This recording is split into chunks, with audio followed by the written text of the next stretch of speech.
Zapraszamy bardzo na debatę Pełnia razem czy osobno. To jest druga z cyklu debat. Pierwsza dotyczyła samotności, wolność czy więzienie. Dzisiaj drugi cykl. Ja się nazywam Bartosz Wieczorek. Jestem kierownikiem Instytutu Badań Naukowych Centrum im. Jana Pawła II w Warszawie.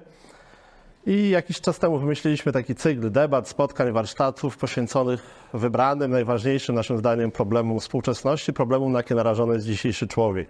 Czyli problemom związanych z egzystencją, z relacjami, no głównie z bliskością z drugim człowiekiem. Żyjemy dzisiaj w świecie, w którym te relacje trudno jest nawiązywać. Kultura indywidualizmu raczej odpycha nas od siebie niż pcha ku sobie.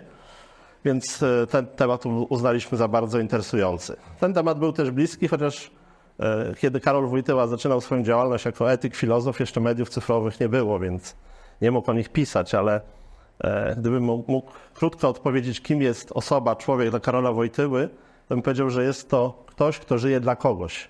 Czyli ktoś, kto żyje w relacji dla czy do. Człowiekiem nie można być, jeżeli nie ma się relacji do drugiej osoby.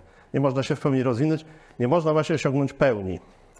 I co to znaczy ta pełnia? To jest temat, wokół którego będziemy tutaj dzisiaj trochę lawirować, czy kręcić się. Co znaczy osiągnąć pełnię? Dzisiaj mówimy raczej o dobrostanie, o dobrym samopoczuciu, o zadowoleniu z życia.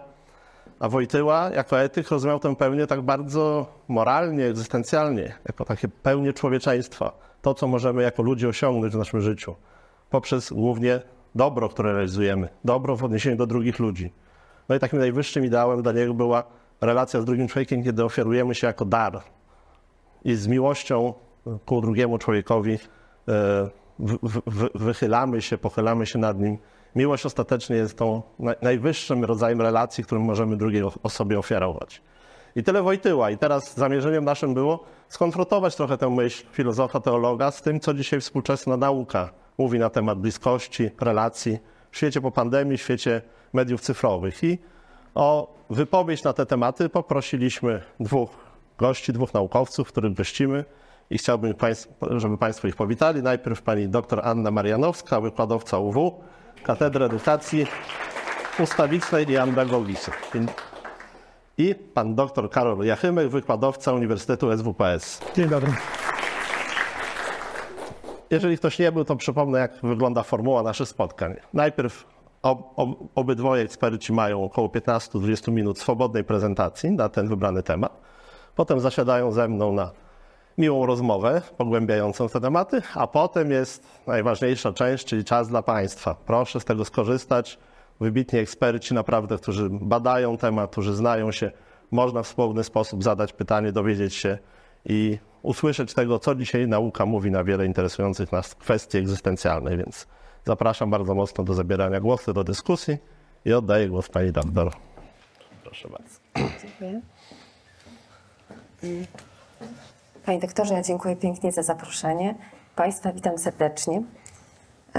Zmieniłam temat prezentacji, bo uznałam, że jednak ta prezentacja jest moim tematem, dlatego relacje interpersonalne w cyfrowym świecie.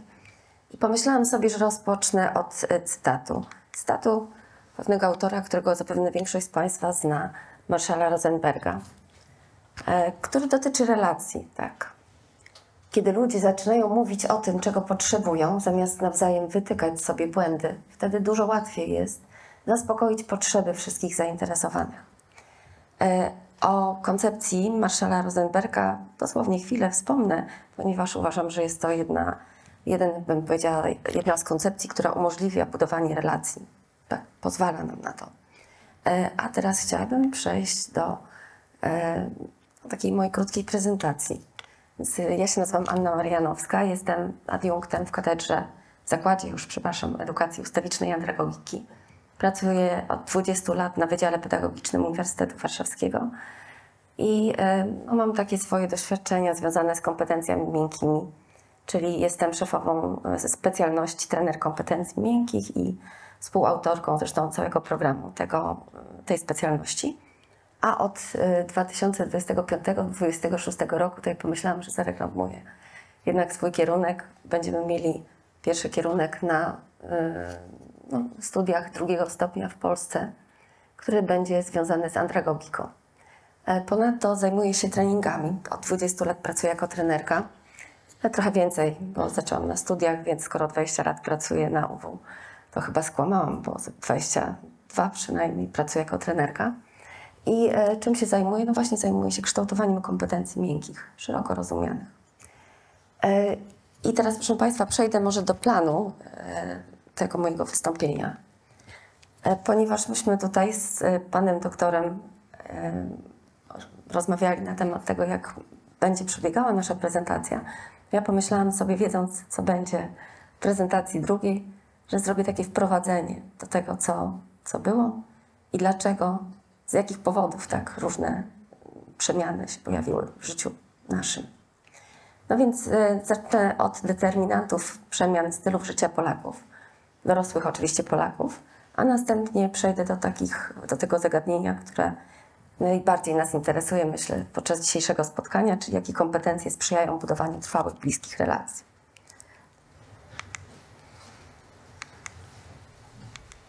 Tak jest. Dobrze. Trochę tutaj sporo zamieściłam informacji, ale pomyślałam, że na jednym slajdzie zmieści się wszystko to, co tak naprawdę determinuje nasze współczesne życie, style życia Polaków. I zacznę od trzeciej rewolucji przemysłowej. To jest lata mniej więcej 60. XX wieku. Jak Państwo widzicie, pierwszy punkt, taki bym powiedziała chyba priorytetowy dla zmiany stylów życia, to jest odkrycie pigułki antykoncepcyjnej. O, nawet przezwający mi się napisało. Dlaczego ta pigułka antykoncepcyjna miała taki wpływ na przemiany i na relacje? No, mianowicie, po pierwsze, nastąpił spadek wskaźnika dzietności, tak? Czyli nie tylko w Polsce, tylko w ogóle na świecie, no bo pigułka wywołała pewną rewolucję seksualną. I od tego momentu trochę inaczej zaczęto patrzeć na postrzeganie seksu, bliskości, takich intymnych. No, kolejna rzecz to spadek liczby zawieranych małżeństw. Tak? Od tego momentu, nie chcę teraz przypisywać absolutnie pigułce antykoncepcyjnej tego faktu, natomiast rzeczywiście od lat 60. XX wieku obserwujemy spadek liczby zawieranych małżeństw, natomiast był obserwowany wzrost związków nieformalnych. O wskaźniku dzietności już wspomniałam, ponieważ wzrost związków nieformalnych nastąpił, no to też automatycznie towarzyszył mu wzrost udziału urodzeń pozamałżeńskich. No i takim bardzo ważnym czynnikiem, który wpłynął na style życia Polaków, była transformacja ustrojowa. Państwo na pewno pamiętacie, 1989 rok zaczęła się transformacja ustrojowa i co się zadziało? Tak może w wielkim skrócie opowiem. Ja jestem pokoleniem X, tak zwanym polskim, w takim dużym skrócie mówię o tym, bo nie jestem zwolenniczką przypisywania X-ów, Y-ów i Z-ów do naszej polskiej rzeczywistości. Uważam, że akurat te generacje, raczej kohorty, są związane z pewnymi wydarzeniami, które miały miejsce w Polsce. No ale powiedzmy, że tak dla tego wystąpienia, które ma być krótkie, transformacja ustrojowa i te Z i te X, tak, to jestem ja. No i cóż się zadziało? Ja mogę Państwu powiedzieć nawet na przykładzie mojego życia trochę, tak myślę, że tak mogę to odpowiedzieć. Mianowicie, po pierwsze edukacja została urynkowiona, tak, czyli otworzył się rynek i ludzie mogli rozpocząć studia wyższe. Po drugie, mieliśmy napływ kapitału zagranicznego do Polski, co automatycznie zwiększyło szanse młodych ludzi, nie tylko generalnie dorosłych, na pomnażanie swoich zarobków. Co w związku z tym się zadziało? Pamiętam taki początek tej transformacji ustrojowej, kiedy w Polsce szalało tak zwane polskie Eldorado, czyli rzeczywiście można było zarobić bardzo dużo pieniędzy. I młodzi ludzie, bez względu na wykształcenie, ja studiowałam wtedy na pedagogice, bez względu na wykształcenie mogli studiować, jednocześnie łączyć pracę zawodową i całkiem nieźle sobie radzić. Sama również korzystałam, pamiętam z tego faktu. No ale oczywiście transformacja ustrojowa miała swoje etapy.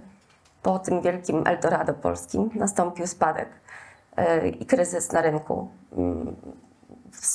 Wzrosło bezrobocie bardzo mocno.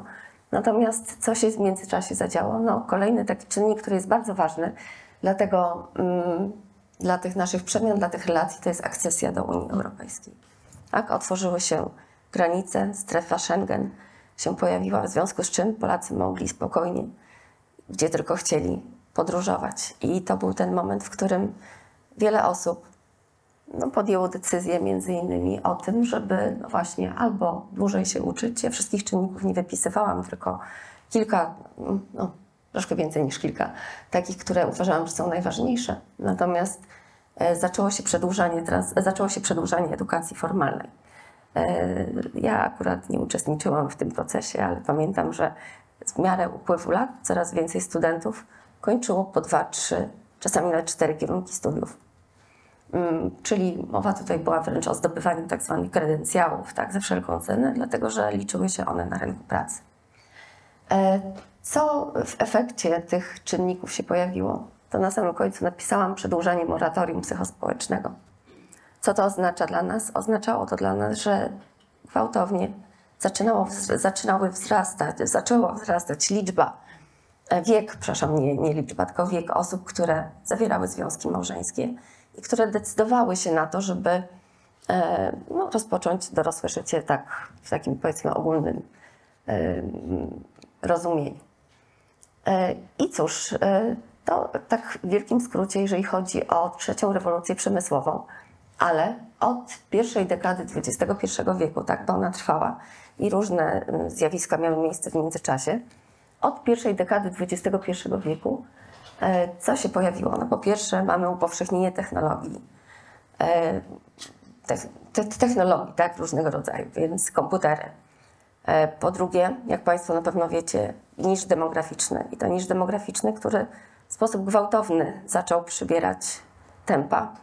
No dzisiaj to już nie mamy, już od wielu lat nie mamy prostej zastępowalności pokoleń, więc ten niż demograficzny rzeczywiście jest. No i teraz patrząc trochę porównując, co się działo w latach 60., 70., 80., 90.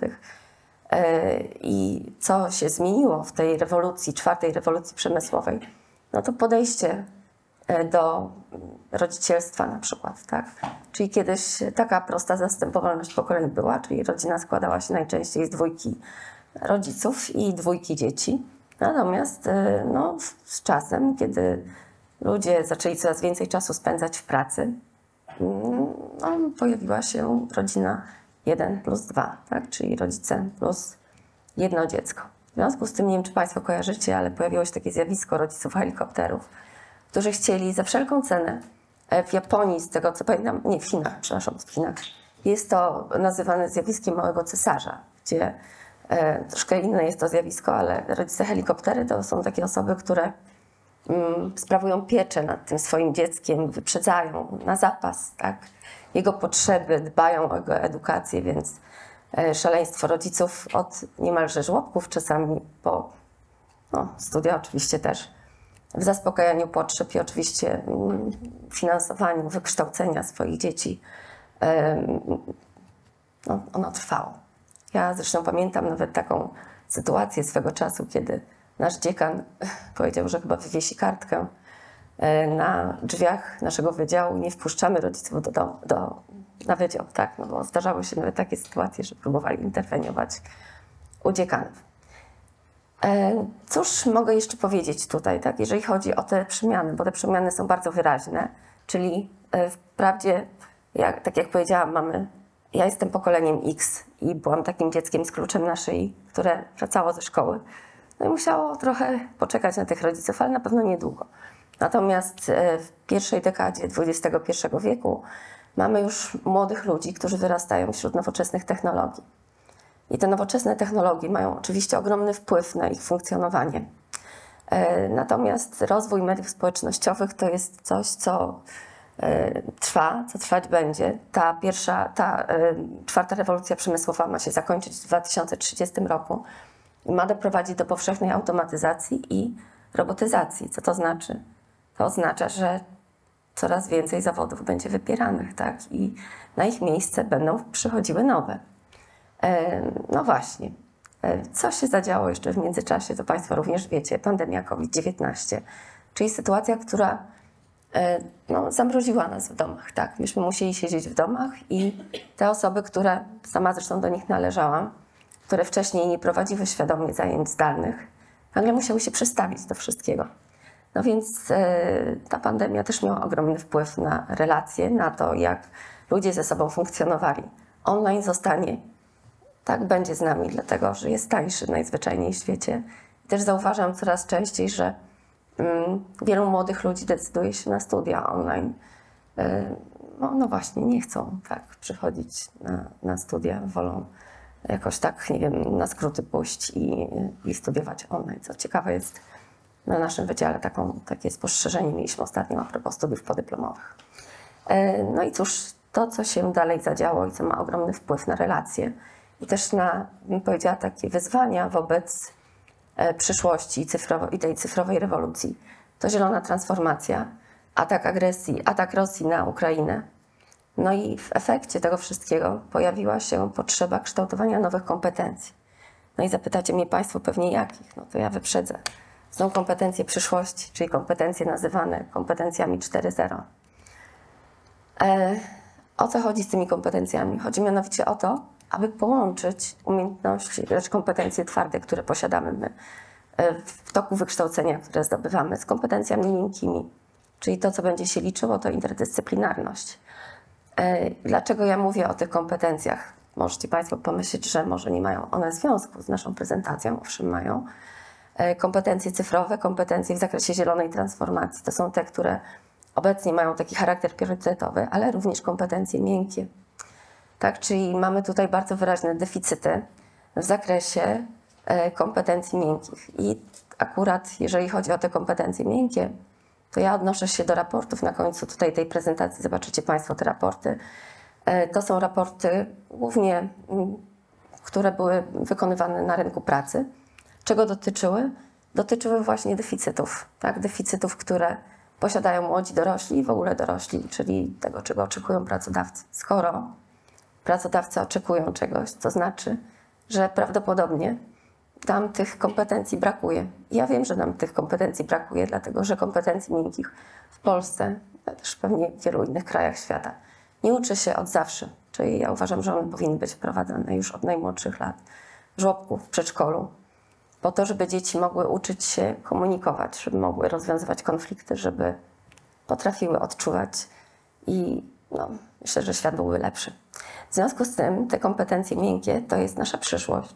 To jest właśnie to, co sprzyja budowaniu trwałych i bliskich relacji.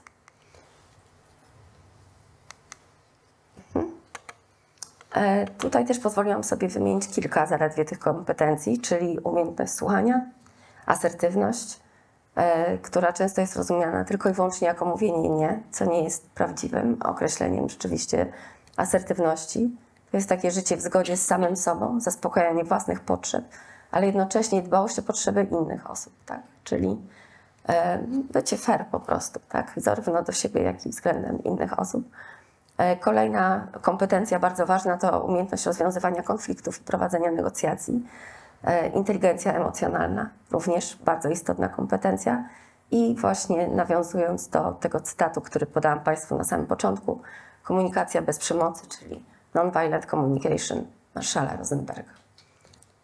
I tym właśnie akcentem w zasadzie zbliżam się do końca mojej prezentacji, dlatego że chciałabym pokazać Państwu, że to budowanie trwałych relacji jest naprawdę wysiłkiem dużym, tak? To nie jest tak, że my możemy sobie po prostu spędzać czas ze sobą i relacje będą. Tak naprawdę to taki cytat, taką myśl, która przyszła mi do głowy w trakcie przygotowywania tej prezentacji dla Państwa. Bliskie i trwałe relacje nie wynikają z sumy czasu spędzonego razem, lecz powstają z momentów dzielonych ze sobą. Także ja Państwu pięknie dziękuję, przepraszam za moją niedyspozycję, ale pyli brzoza straszliwie. W związku z czym ja jestem naprawdę na lekach bardzo poważnych, silnych i strasznie źle się czuję, ale dziękuję pięknie. Dziękuję.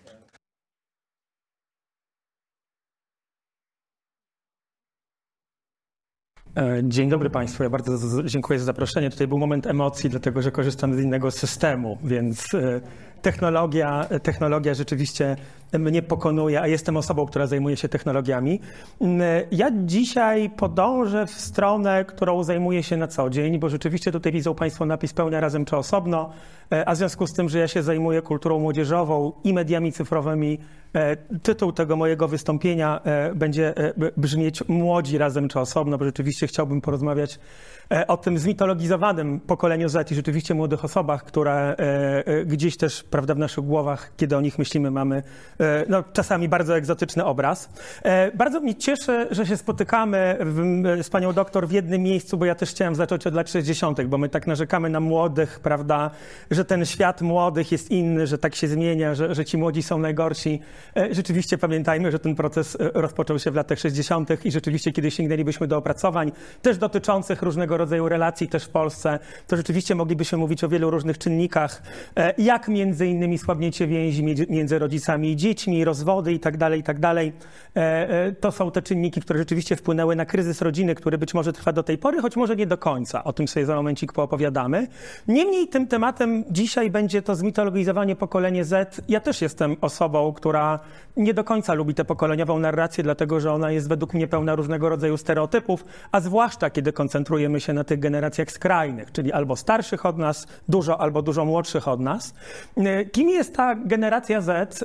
Otóż ustaleń dotyczących tej generacji Z jest całkiem sporo. Ja powołam się na taką bardzo interesującą publikację, z którą mam taką relację nienawiści i miłości jednocześnie. Jest to publikacja autorstwa takiej słynnej amerykańskiej badaczki pokoleń, z którą ja się troszkę nie zgadzam w wielu miejscach, a troszkę się zgadzam w innych miejscach. Jest to amerykańska badaczka, psycholożka społeczna Jen Tweney, która tę generację Z zdefiniowała jako I-generation, po polsku I-gen, albo I-gen, czyli jest to pokolenie urodzone pomiędzy 95 a 2012 rokiem. I rzeczywiście, jeżeli zapytałbym Państwa, dlaczego ona nazwała tę generację I-gen, no to pewnie mają Państwo w głowach, skąd ta literka I się bierze, czy mają jakiś Państwo pomysł, skąd ta literka I się bierze? Internet, iPhone, prawda? Rzeczywiście ten iPhone stał się takim symbolicznym obiektem dla tej generacji, choć tych czynników było całkiem sporo. I rzeczywiście pewnie moglibyśmy, szanowni Państwo, na tego iPhone'a popatrzeć trochę egzotycznie, prawda? I pomyśleć, no tak, spadł ten iPhone, pojawiły się te media cyfrowe, wszystko zmieniło, jest znacznie gorzej. Tymczasem wskażę na ten moment, którym mnie ta książka zachwyca, bo rzeczywiście Tweney o tych nowych technologiach z jednej strony mówi jako o sile, która w daleko idącym stopniu zmieniła modele relacji, ale z drugiej strony mówi jako o sile, która z czegoś wyniknęła. I rzeczywiście ona o smartfonach bardzo często mówi jako o takiej smyczy, którą rodzice zakładają dzieciom, żeby mieć większą kontrolę i rzeczywiście ten czynnik był takim czynnikiem decydującym. I jeżeli zajrzelibyśmy do tej książki, to Tweney wyróżniła kilka takich bardzo charakterystycznych jej zdaniem tendencji czy trendów dotyczących młodego pokolenia, które je kształtują. To jest 10 trendów, które w oryginale zostały nazwane, czy rozpoczynają się na literę I, czyli mamy do czynienia z młodymi ludźmi, którzy są niedojrzali. Ja nie lubię tego tłumaczenia, dlatego że ono jest dosyć nieempatyczne. Lepiej to przetłumaczyć jako na młode osoby, które później wchodzą w konwencjonalną dorosłość, prawda? Taką dorosłość, jaką być może definiują starsze pokolenia. Są to młode osoby, które częściej spędzają czas w internecie. Są to osoby, które mają kontakty wirtualne, przy czym w oryginale to są kontakty in no person, no more, czyli takie kontakty, które niekoniecznie są realizowane, prawda, w ramach kontaktu bezpośredniego, który odbywa się na żywo. Są to rzeczywiście młode osoby, które mają większą podatność na problemy ze zdrowiem psychicznym. Są to osoby, które być może stają się bardziej niereligijne, chociaż tutaj zajrzymy do polskich badań i zobaczymy, czy tak jest w istocie. Są to osoby, które żyją w większej izolacji, też izolacji spowodowanej przez rodziców, ale też to są osoby, które żyją rzeczywiście w takim świecie, tak jak pani doktor przed momentem powiedziała, dużych zmian, ale to, co jest dla mnie najbardziej interesujące, to to, że rzeczywiście jest to pokolenie, które też w inny sposób, prawda, być może w taki sposób bez ograniczeń podchodzi do budowania związków i relacji, i też pokolenie dużo bardziej inkluzyjne, czy inkluzywne i niezależne. I co jest zresztą bardzo ciekawe, bo jeżeli popatrzylibyśmy na konsekwencje pokoleniowe, to niektóre z tych konsekwencji są bardzo zaskakujące. Nie wiem, czy zdają sobie Państwo sprawę z tego, że na przykład spada spożycie alkoholu wśród młodych osób, dlatego że na przykład dłużej mieszkają z rodzicami w domu i tak dalej. Prawda, pojawiają się takie kategorie jak komunikacja przez nowe technologie. Te nowe technologie też stają się narzędziami kontroli, ale rzeczywiście mamy do czynienia z takim pokoleniem, które później dorasta, przy czym znowu to nie jest przytyk względem młodych ludzi, bo ten proces późniejszego dorastania jest widoczny co najmniej od lat 60. To jest taka sztafeta pokoleń. Rzeczywiście coraz później dorastamy i każde pokolenie narzeka na to, prawda, następne, że jest nie takie jak my, chociaż rzeczywiście ten proces jest takim procesem, który cały czas trwa. To, co jest dla mnie w tym kontekście rzeczywiście bardzo ciekawe, to, że to jest pokolenie, które, jak już przed momentem powiedziałem, zupełnie inaczej podchodzi też do spraw seksu, inaczej podchodzi do spraw miłości, bo za momencik, szanowni państwo, gdzieś do tych wątków dotyczących tego, jak to pokolenie postrzega miłość, jak postrzega relacje i w gruncie rzeczy też w jaki sposób, prawda, mówi o sobie samym, dojdziemy. I to ustalenia Twain rzeczywiście powiela w różnych książkach. Taką inną książką, którą chciałbym Państwu polecić, jest jej książka, w której opisuje już tym razem nie iGeneration, tylko pokolenie Z, pokolenia, w której rzeczywiście bada takie duże trendy międzygeneracyjne i rzeczywiście w kontekście pokolenia Z znowu powtarza, że jest to pokolenie, które inaczej troszeczkę podchodzi do kwestii płci i tożsamości, jest mniej aktywne seksualnie, inaczej w ogóle podchodzi do kwestii seksu.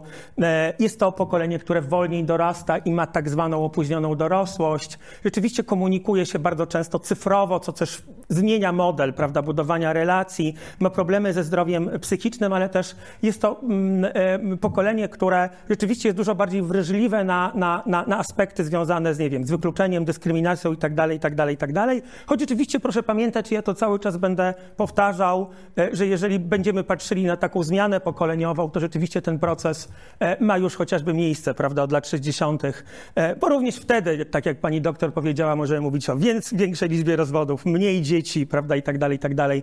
Więc mówimy troszeczkę o takiej stałej tendencji. Mówię o tym dlatego, że rzeczywiście chciałbym skonfrontować te dominujące narracje na temat generacji Z z takim raportem, który być może nie jest jakoś bardzo naukowy, ale ja go bardzo lubię, dlatego że jest to raport marketingowy i też wyniknął z badań marketingowych. Jest to raport dotyczący generacja Z, rzeczywistość młodych w kontrze do utrwalonych stereotypów, który już jakiś czas temu został wydany przez Media Hub, który dla mnie jest, szanowni państwo, raportem niezwykle interesującym, bo on trochę rozwala to, co mamy w głowach. Bo po pierwsze, jeżeli ja bym państwa zapytał, jak sobie państwo wyobrażają to mityczne Gen Z, prawda, no to pewnie mamy w głowie jakichś kolorowych, rozwrzeszczanych, prawda, szalonych, młode osoby, prawda, które podchodzą do tego życia, by tam, widzę, się śmieją z tyłu jakieś osoby. Bo to jest ten moment, kiedy ja jako stary człowiek opowiadam o młodych i ja sobie zdaję sprawę z tego, że to może straszliwie cringe'owo wyglądać, słuchajcie. I na tym też bazuję bardzo często. Tymczasem rzeczywiście te badania są bardzo interesujące, bo po pierwsze rzeczywiście one pokazują, że być może mamy do czynienia z pokoleniem, które dużo mówi o potrzebie stabilizacji, szukanie jakiejś życiowej ścieżki, że być może nie jest aż tak bardzo rozkrzyczane, jak nam się wydaje. Mamy, szanowni państwo, do czynienia w Polsce z pokoleniem, które deklaruje przynajmniej, że jest wierzące. Oczywiście to jest ten problem badań deklaratywnych, prawda, kiedy rzeczywiście mówimy też różne rzeczy. Jest to pokolenie, które, tak jak sami państwo pewnie mieliby obraz tego, jak to wygląda, prawda, to pokolenie, to bardzo często mamy rzeczywiście obraz jakiejś takiej galopującej miejskości. Są to młode osoby, które częściej mieszkają na wsi, prawda, i w małych miastach, też ze względu na strukturę społeczną. Tak wygląda struktura społeczna czy demograficzna w Polsce. Zresztą ta pandemia też spowodowała, że wiele młodych osób wróciło do swoich, prawda, miejsc zamieszkania. A mówię o tym dlatego, że są to badania bardzo ciekawe, bo one pokazują, że tak naprawdę młode osoby żyją dzisiaj w bardzo ciekawych relacjach i te relacje rzeczywiście są takim dosyć ważnym tematem niekiedy w ich życiu. No po pierwsze, tak jak sami Państwo widzą, w związku z tym, że było to badanie robione na takiej dziwnej grupie, bo od 16 roku życia do 24 albo 26 roku życia, więc całkiem spora tych młodych osób, prawda, mieszka w domach rodzinnych w dalszym ciągu ze względu albo na wiek, albo na zarobki, albo na wiele różnych, prawda, sytuacji, które też powodują, albo też na te trendy generacyjne, o których przed momentem powiedziałem. Proszę zobaczyć, jakie powody zadowolenia mówią przedstawiciele tej generacji. Dobre relacje z rodziną to jest powód do zadowolenia dla młodej generacji, albo grono dobrych przyjaciół, albo miłość do partnera lub partnerki, dlatego że proszę zobaczyć, 44% odpowiedziało, że brak miłości jest w ogóle jakimś jedną z największych, prawda, trudnych sytuacji w życiu. I rzeczywiście proszę zobaczyć, aż 70% odpowiedziało, że ma w miarę dobre relacje z rodzicami, 61% odpowiedziało, że czuje się rozumiana przez rodziców, co być może jest pewną nowością względem młodszych pokoleń. 42% traktuje swoich znajomych jak najbliższą rodzinę i rzeczywiście 61% ma od 1 do 3 bliskich przyjaciół, prawda? Więc być może odchodzimy od takiej narracji o samotnych zetkach. Wprawdzie 55% deklaruje się jako single, ale aż 64% chciałoby być w związku. Ten związek rzeczywiście jest jakimś ciekawym fantazmatem. Jakie najważniejsze cechy u partnerów? Tutaj już dochodzimy być może do clue, bo rzeczywiście proszę zobaczyć, prawda, wędrujemy po jakimś niezwykle ciekawym imaginarium myślenia na temat tego, czym jest relacja, czym jest miłość i w gruncie rzeczy jak je budować. Choć to, co też ważne w kontekście tego młodego pokolenia, rzeczywiście jest to pokolenie, które jest dużo bardziej otwarte na te tematy, które też wiążą się z szeroko rozumianą zmianą społeczną. Tak jak powiedziałem, jest to pokolenie dużo bardziej inkluzyjne, co widać też, prawda, w tematach, prawda, które są dla tego pokolenia ważne. Mówię o tym też głównie dlatego, szanowni państwo, że chciałbym chwileczkę porozmawiać też o drugim raporcie, który z mojej perspektywy jest bardzo interesujący. Znowu jest to, szanowni państwo, raport marketingowy, a nie stricte naukowy. On też był oparty na takich bardzo długich, fajnych badaniach jakościowych. A jest to raport zrobiony przez agencję Why & Lovers pod tytułem Gen Z Love Stories, dotyczący, szanowni państwo, tego, jak młodzi ludzie podchodzą dziś do miłości. I jak już wiemy z poprzedniego raportu, ta miłość aż dla 47% uznawana jest za kluczową wartość w życiu. Ta miłość jest w dalszym ciągu ogromnym fantazmatem i to słowo fantazmat używam, szanowni państwo, z pełną premedytacją, dlatego że aż 70% młodych osób wierzy w miłość na całe życie, prawda, czyli taki bardzo romantyczny koncept miłości, prawda, który też jest totalnie utrwalony w popkulturze. Mamy, prawda, dalej te kwestie, które potwierdzają, że mamy do czynienia, prawda, z pokoleniem dużo bardziej inkluzywnym, czy dużo bardziej otwartym na zmiany obyczajowe i zmiany społeczne, ale też, co bardzo interesujące, szanowni państwo, zmieniają się podejście do tematu seksu. Aż 52% młodych osób w tym badaniu uważało, że można stworzyć udany związek bez uprawiania seksu. Aż 1/5 uważa, że seks jest przereklamowany, szanowni państwo. Już w tym młodym wieku, że tak to określę. I dla mnie ultra ciekawym wynikiem jest aż 63%. Chciałoby, żeby filmy i seriale częściej pokazywały związki platoniczne, a nie pokazujące, prawda, młode osoby w kontekstach seksualnych czy cielesnych. Znaczy, to są dla mnie wyniki totalnie ciekawe, dlatego że być może troszeczkę przewracają nasze myślenie, prawda, o młodych osobach. Choć rzeczywiście, tak jak już powiedziałem wcześniej, ta miłość jest jakimś takim bardzo dziwnym konceptem i bardzo dziwnym fantazmatem, prawda, w życiu tych młodych osób, dlatego że rzeczywiście ta miłość jest bardzo często totalnie idealizowana, co też wynika z wpływu popkultury, o czym, szanowni państwo, za moment sobie poopowiadamy. 59 Gen Z chce się na maksa zakochać, prawda? A tyle osób boi się, że nie pokocha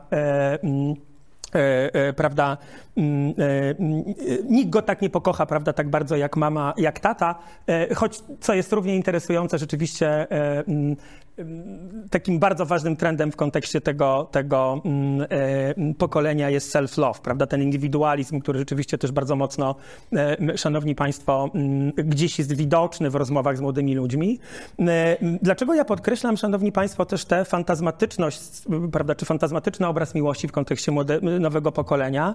Otóż dlatego, że rzeczywiście sporo w tym kontekście za uszami mają media cyfrowe, a zwłaszcza być może te nowe media cyfrowe, prawda, bo jeżeli zapytałbym państwa, jakie media cyfrowe cieszą się największą popularnością, to rzeczywiście w zgodzie z raportem Social Media robionym przez PBI i Gemius najwięcej użytkowników rzeczywiście mają te klasyczne media cyfrowe, ale rzeczywiście TikTok, prawda, Instagram, te media cyfrowe, które rzeczywiście są skoncentrowane na treściach audiowizualnych, rzeczywiście odgrywają jakąś ogromną rolę też w przekazywaniu kodów popkulturowych i ogromną rolę w przekazywaniu kodów popkulturowych odgrywają też dominujące narracje na temat miłości. I gdyby zajrzeli państwo do tego raportu robionego przez Y & Lovers, to zobaczyliby państwo, to jest bardzo ciekawy raport, bo rzeczywiście ten raport też zbiera jakieś popularne teksty czy popularne teksty kultury, piosenki, prawda, nagrania, które dotyczyły miłości. Rzeczywiście mamy tam odniesienia do Maty, Young Leosi, Wersow, prawda. Tutaj silna grupa z tyłu się śmieje, prawda. Mamy różnego rodzaju teksty piosenek i rzeczywiście mamy w tym raporcie takie odwołanie do bardzo ciekawego języka dotyczącego relacji, dotyczącego miłości, szanowni państwo, który rzeczywiście gdzieś został stworzony i to jest też dla mnie, szanowni państwo, bardzo ciekawa sprawa, jak rzeczywiście te potrzeby relacji obecnie się artykułuje, bo jeżeli sięgnęlibyśmy do tego języka dotyczącego relacji, do jakichś nowych pojęć, które pojawiły się w języku młodych osób, no to pewnie moglibyśmy mówić o crashach, prawda, czyli tych osobach, które, użyję bardzo starego sformułowania, zagiąć parol, słuchajcie. Możemy mówić o rizie, prawda, czyli zdolności do uwodzenia, prawda, wywierania wrażenia na inne osoby. Możemy mówić o ghostingu, prawda, czyli o relacjach opartych na ghostingu, czyli jesteśmy zghostowani, prawda, czyli, szanowni państwo, no, gdzieś umykamy z jakiegoś pola zainteresowania, choć tych pojęć dotyczących relacji jest całkiem sporo, ja je totalnie lubię, bo możemy mówić, szanowni państwo, o situationship, prawda, czyli o jakiejś relacji, która nie wiadomo o czym jest. Możemy mówić o randkowaniu for the plot, prawda, czyli dla randkowania, bo samo randkowanie jest ciekawą sprawą, prawda, które daje też jakieś poczucie bliskości. Możemy mówić o delulu, prawda, i delusionship, prawda, czyli jakimś zupełnie wyobrażonym miłości, prawda, do no nie wiem, aktora bądź aktorki, no ale możemy, prawda, mówić o one night stand, możemy mówić o, prawda, przyjaciołach z jakimiś benefitami, no i możemy w ogóle mówić o różnym artykułowaniu, prawda, tego, jak wyglądają związki, co jest dla mnie ultra ciekawe, bo to też pokazuje, jak ta potrzeba bliskości, prawda, i potrzeba wchodzenia w jakieś relacje też bardzo wyraźnie tworzy jakąś nową popkulturę, do której my będziemy, szanowni państwo, musieli czy chcieli się odnieść. Mówię też o tym, szanowni państwo, dlatego, że bardzo często w kontekście młodych osób mówimy o aplikacjach randkowych, prawda, jako o tych aplikacjach, które no właśnie cieszą się popularnością, prawda, mają za zadanie zaspokajać też potrzeby seksualne, bo tak jak zdajemy sobie sprawę, prawda, te aplikacje randkowe bardzo często do tego służą i, prawda, tym symbolem mógłby stać się Tinder na przykład. Zresztą ten Tinder wielokrotnie stał się, no nie wiem, bohaterem różnego rodzaju piosenek, skoro mówimy już, szanowni państwo, o popkulturze. Ale jeżeli zapytałbym państwa, czy młodzi ludzie czują jakąś więź, prawda, czy rzeczywiście te aplikacje randkowe są jakimś ważnym elementem ich życia, to rzeczywiście jest dużo więcej, dużo bardziej krytycznych narracji na temat mediów cyfrowych w kontekście młodych osób, też w kontekście ich wpływu, prawda, na zdrowie psychiczne, w kontekście oszustw, w kontekście, prawda, jakiegoś braku możliwości znalezienia osoby, która rzeczywiście zaspokaja nasze potrzeby też związane, prawda, z budowaniem relacji. I to jest rzeczywiście też dla mnie ultra ciekawy, szanowni państwo, model, bo proszę sobie wyobrazić, że sama rzeczywistość mediów cyfrowych i sama rzeczywistość też aplikacji dostosowuje się do tej zmiany na rynku i zamiast Tindera moglibyśmy sobie powiedzieć, szanowni państwo, Bumble. Nie wiem, czy państwo znają Bumble jako aplikację randkową, która jest w ogóle bardzo interesująca, dlatego że po pierwsze w Bumble jako pierwsze kobiety mogą prawda, napisać, co też odpowiada być może, prawda, na jakąś potrzebę związaną z funkcjonowaniem w dosyć przemocowym społeczeństwie, ale Bumble oparty jest na osobach, które rzeczywiście znajdują się gdzieś blisko nas, prawda, z którymi rzeczywiście możemy stworzyć, nazwijmy to, bliższe relacje, dlatego, że one znajdują się w naszej sieci, ale tak jak sami państwo widzą, proszę zobaczyć, Bumble dostosował się do zmian dotyczących współczesnego rynku, bo to nie jest już tylko aplikacja randkowa, ale jest to aplikacja, prawda, która może być aplikacją biznesową, prawda, albo może być w ogóle aplikacją dotyczącą poszukiwania znajomych, prawda, bo to poszukiwanie znajomych też rzeczywiście staje się coraz ważniejszym problemem wśród młodych osób. Chociaż moją najciekawszą aplikacją randkową jest, szanowni państwo, Hinge, który proszę zobaczyć, jakim hasłem się reklamuje, czyli że to jest aplikacja, która po znalezieniu tej prawdziwej miłości może zostać usunięta, prawda, dlatego, że rzeczywiście wbrew obowiązującym stereotypom miłość, ale miłość fantazmatyczna, miłość, która rzeczywiście jest jakąś taką opowieścią, która bardzo dużo czerpie z popkultury i która rzeczywiście być może infekuje nasze umysły i która też być może też staje się jakąś przeszkodą do tego, żeby budować relacje, jest w dalszym ciągu silnie obecna w imaginarium młodego pokolenia i w gruncie rzeczy nie wiadomo, czy to dobrze, czy to źle. Bardzo państwu dziękuję. Interesująca prezentacja, rzeczywiście ja czuję się jeszcze starszy i teraz mówienie o... Czy ja w ogóle mam coś do powiedzenia? No trochę jestem taki zblokowany, ale z drugiej strony jak sobie pomyślę, bo mam dzieci w wieku 18-20, jeszcze synka 8, to przez długi czas mnie drażniło, jak o cokolwiek proszona moja córka mówiła, że ma teraz essę. No próbowałem znaleźć, co to znaczy mieć tą essę, czy to jest jakaś rzecz, czy to jest coś. No stwierdziłem, że jest to jakiś stan, w którym ona jest i w którym nie chce być, żeby jej przeszkadzano, ale to niekoniecznie musi wynikać z złej woli, tylko wynika z jakiegoś dziwnego poczucia takiego, że ja teraz coś robię, to jest tak samo ważne, jak to, że ty mnie prosisz, że nie masz prawa mi przerywać. Ja wychowany kiedyś, że idź po chleb, rzucałem wszystko i biegłem do piwnicy, po ziemniaki przynosić, prawda? I nagle zacząłem to szanować, zacząłem to doceniać i rozumieć to, ale zajęło mi to wiele lat, wiele było kłótni, sporów i krzyków, że jak ja bym miał essę, to nie będzie też obiadu i czy chciałem, żebym miał essę i tak dalej. Próbowałem, nic to nie pomogło, nadal ma essę i rzeczywiście jest to taka zacna takiego wtrętu egzystencjalnego, osobowego, ale chciałbym, żeby właśnie nasza dyskusja miała charakter bardziej taki dzielenia się doświadczeniami, budowania mostów, porozumienia, komunikacji między tak zwanymi innymi pokoleniami, starszymi, młodszymi. Wszyscy jesteśmy jednak z punktu widzenia, myślę, i personalizmu, i tym wszystkim ludźmi, osobami i mamy prawo tak samo przeżywać rzeczywistość. Więc ja tu wypisałem sobie bardzo dużo uwag, pytań. Chciałem zacząć od tych lat 60., ale mówię, nie, to będzie strasznie nudne, zaczniemy tak akademicko. Więc pierwsze pytanie zadam pani doktor. Co to znaczy te momenty dzielenia ze sobą? To mnie bardzo zainteresowało. Co to znaczy momenty? Jak poznać, że ten moment jest dobry, a ten moment nie? Jak tworzyć te momenty? Jak poznawać je? Czy trzeba mieć jakieś kompetencje do tworzenia tych momentów?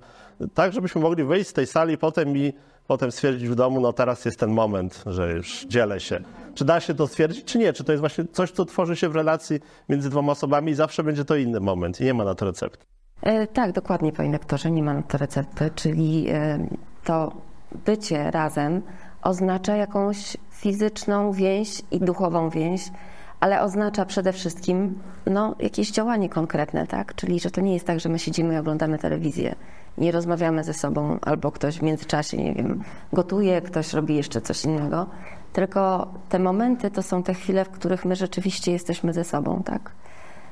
Ja takie momenty mam, kiedy my z moim mężem i z moimi dziećmi gramy sobie w gry planszowe. To są nasze momenty, tak myślę. Takie momenty też mamy wtedy, kiedy Uprawiamy sport, bo sztuki walki ćwiczymy i to jest też taki moment, w którym wiem, że jesteśmy dla siebie. Dziękuję pięknie. Chyba nie, bo to jest kwestia mojego głosu dzisiaj i tych leków, które wzięłam, więc niestety tak to jest. Czyli to jednak nie może być tylko wirtualny moment. Może być też wirtualny moment. Dlaczego nie? Przecież wirtualny moment to jest ten moment, w którym uważnie się słuchamy, kiedy jesteśmy uważni na drugiego człowieka. Przede wszystkim myślę, że o to. A jeszcze co do rozumienia tego momentu, to musi być jakaś sytuacja, w której my jak gdyby dzielimy się trochę swoim wewnętrznym światem, trochę swoim czasem, trochę swoją wrażliwością w taki sposób, w jaki z inną osobą byśmy się nie podzielili, prawda? To zależy, tak? Wydaje mi się, że takie momenty możemy dzielić też z osobami, które dopiero co poznaliśmy, tak? Także tak jak pan zauważył, bardzo trudno jest znaleźć jakąś definicję, czym jest ten moment. To jest chwila, w której, bym powiedziała, jesteśmy uważni na siebie. A czy właśnie patrząc na siebie, na swoje dzieci, widzi pani jak gdyby różnicę wynikającą z wieku, z kultury, sprawiającą, że te młodsze osoby w innych miejscach znajdują te momenty i odczytują i inaczej rozumieją niż pani? I na czym by ta różnica polegała? Ja mam duży przekrój wiekowy między swoimi dziećmi. Moja córka skończy w tym roku 27 lat, a mój syn skończy w tym roku 14 lat, więc mam dziecko z pokolenia Y i dziecko z pokolenia Z. I rzeczywiście tak, oni są bardzo różni. I ta essa rzeczywiście u mojego syna Piotra trwa. Tak, i kiedy jest essa, to nie można podchodzić i nie można zawracać mu głowy, bo on akurat jest zajęty sobą. I rzeczywiście jest skoncentrowany, myślę, na swoich potrzebach, ale nie oznacza to oczywiście, że w jakikolwiek sposób pomija potrzeby innych osób. Tutaj akurat dużo pracujemy ze sobą. Więc myślę, że tak, jest ta różnica między nim a Darią, która no właśnie też na pierwsze pytanie Daria pomóż mi natychmiast reaguje i przychodzi i jest po prostu ze mną. Tak? Także pod tym względem tak widzę różnicę, ale też widzę różnicę z siebie jako mamy w podejściu do mojego Y i do mojego Zeta. Mianowicie, kiedy Daria się urodziła, to miałam właśnie taką psychozę bycia rodzicem, który na tip-top wszystkie, że tak powiem, obowiązki będzie spełniał. Czyli no właśnie angielski, tenis, tutaj fasolki, bo Daria śpiewała w fasolkach. Mówię, śpiewaj dziecko, będziesz miała później, nie będziesz miała problemów z wystąpieniami publicznymi. Także to były takie właśnie, bardzo mocno naciskałam na te kwestie. Natomiast Piotrek stwierdził, że on nie ma ochoty absolutnie chodzić na żadne zajęcia dodatkowe. No chodzi na basen, ale tylko dlatego, że sobie wybrał ten basen. No i po prostu pomyślałam sobie, Boże kochany, no po prostu tak ma. Mogę Państwu jeszcze powiedzieć taką anegdotę śmieszną z życia mojego syna, która właśnie też pokazuje różnicę między tymi dziećmi moimi. Daria zawsze była takim dzieckiem, które musiało mieć średnią 5 z kawałkiem przynajmniej, tak? Czyli perfekcjonizm w ogóle idealnie. Świetnie się uczyła i no, generalnie bardzo, nie mogłam narzekać tutaj na to. Natomiast Piotrek nie musi, on uczy się dla siebie i bardzo to też cenię. Któregoś dnia, kiedy poszedł do pierwszej klasy, w pierwszej klasie dzieci nie dostają ocen takich 5, 4, prawda, tylko dostają oceny opisowe. Natomiast tam była skala w szkole, do której Piotrek uczestniczył, uczęszczał i tam była skala następująca. S to było super, W to było wspaniale, Z zadowalający. Potem było chyba P poniżej oczekiwań i N niewystarczający. No i jak to dzieci przynoszą w pierwszej klasie, co przynoszą, proszę Państwa, no S-ki i W, prawda, no bo super i wspaniale. A mój Piotrek Z-ki ciągle przynosił do domu. I ja mówię, synku, zrobiłbyś mamusi przyjemność. Mówię, chociaż raz byś przyniósł jakieś W albo S. On mówi do mnie, ale chyba mamo czegoś nie rozumiesz. Mówi, czy ty rozumiesz, co oznacza litera Z? Ja mówię, no zadowalająco. On mówi, pani jest zadowolona. Tak, to właśnie taka, bym powiedziała, konkluzja a propos tych moich dzieci. Jedno właśnie tutaj perfekcyjne we wszystkim, drugie, no perfekcyjne dla siebie, tak bym powiedziała, jest bardzo mądrym chłopcem. Panie doktorze, często używał pan takiego sformułowania miłość jako fantazmat. I chciałbym, wydaje mi się, że to rozumiem, ale właśnie, żeby pan to doprecyzował. Czy to znaczy, że to jest coś wymyślonego, czy to jest coś fałszywego, czy to jest coś, co jest jak gdyby narzucone nam, czy w jakiś sposób przyjęte i niepodzielane? Jak to rozumieć? To jest rzeczywiście bardzo trudne pytanie, ale tak naprawdę, jeżeli rozmawialibyśmy o miłości i tym, czym ona jest, ja oczywiście mówiłem o młodych, ale tak naprawdę to nie jest o młodych, prawda? Ja tutaj mówiłem być może o jakichś zmianach generacyjnych, o jakichś nowych słowach, które definiują albo które się pojawiły po to, żeby definiować jakieś sytuacje, ale no, prawda, proszę podnieść rękę, kto nigdy nie był w situationship, prawda? Być może jest to słowo, które dogoniło, prawda, które nazwało jakąś sytuację, której my nie uświadamialiśmy, ale rzeczywiście to, co dla mnie jest takim sporym wyzwaniem, to, że miłość w życiu młodych osób, ale nie tylko młodych osób, stanowi tę wartość, która być może niekiedy zastępuje religię, prawda, niekiedy zastępuje jakieś wartości wyższe, ja nie chciałbym ich też tutaj wymieniać, a która no właśnie gdzieś w naszych głowach zaczyna funkcjonować trochę na zasadzie jakiegoś absolutu, prawda, jakiegoś ideału, jakiegoś wyobrażenia, do którego my dążymy i którego obraz w naszej głowie bardzo silnie w tej naszej głowie rezonuje. Ja nie bez kozery tutaj przebiegłem przez ten fragment raportu, ale też innych narracji, które dotyczą miłości. Ale proszę sobie w ogóle wyobrazić teraz, czym jest miłość romantyczna, jak my ją postrzegamy, jak ona w naszych głowach gra, jakie mamy wyobrażenia na temat miłości romantycznej, z czym ona się wiąże, kto wyobraził sobie wspaniałą kolację, prawda, kto wyobraził sobie świecę, prawda, kto wyobraził sobie sceny z komedii romantycznych i tak dalej, i tak dalej. I rzeczywiście jest to coraz częściej też w naukach humanistycznych podejmowany problem pokazujący, jak po pierwsze miłość stała się taką kapitalistyczną wartością, prawda, czyli miłość stała się pewnym produktem, prawda, który łatwo sprzedać, ale też stała się pewnym fantazmatem, który zainfekował nasze głowy. I w gruncie rzeczy koncept miłości romantycznej jest konceptem, który wynika trochę z szeroko pojętej kultury popularnej, prawda, jakkolwiek byśmy tej kultury popularnej nie definiowali. Czy dobrze rozumiem, czyli nasze, czy dzisiejsze rozumienie miłości, szczególnie u młodych osób, no bo u nich się ono to kształtuje chyba, jest kształtowane bardziej przez media cyfrowe, popkulturę. Przez narrację. W ogóle przez narrację. Ale właśnie, czy jeżeli zgodnie z tytułem naszej debaty, pełnia razem czy osobno, czy jest jakaś wspólna taka metanarracja, która mogła być bazą dla osób, które się spotykają, chcą stworzyć razem pełnię i na jakiej podstawie...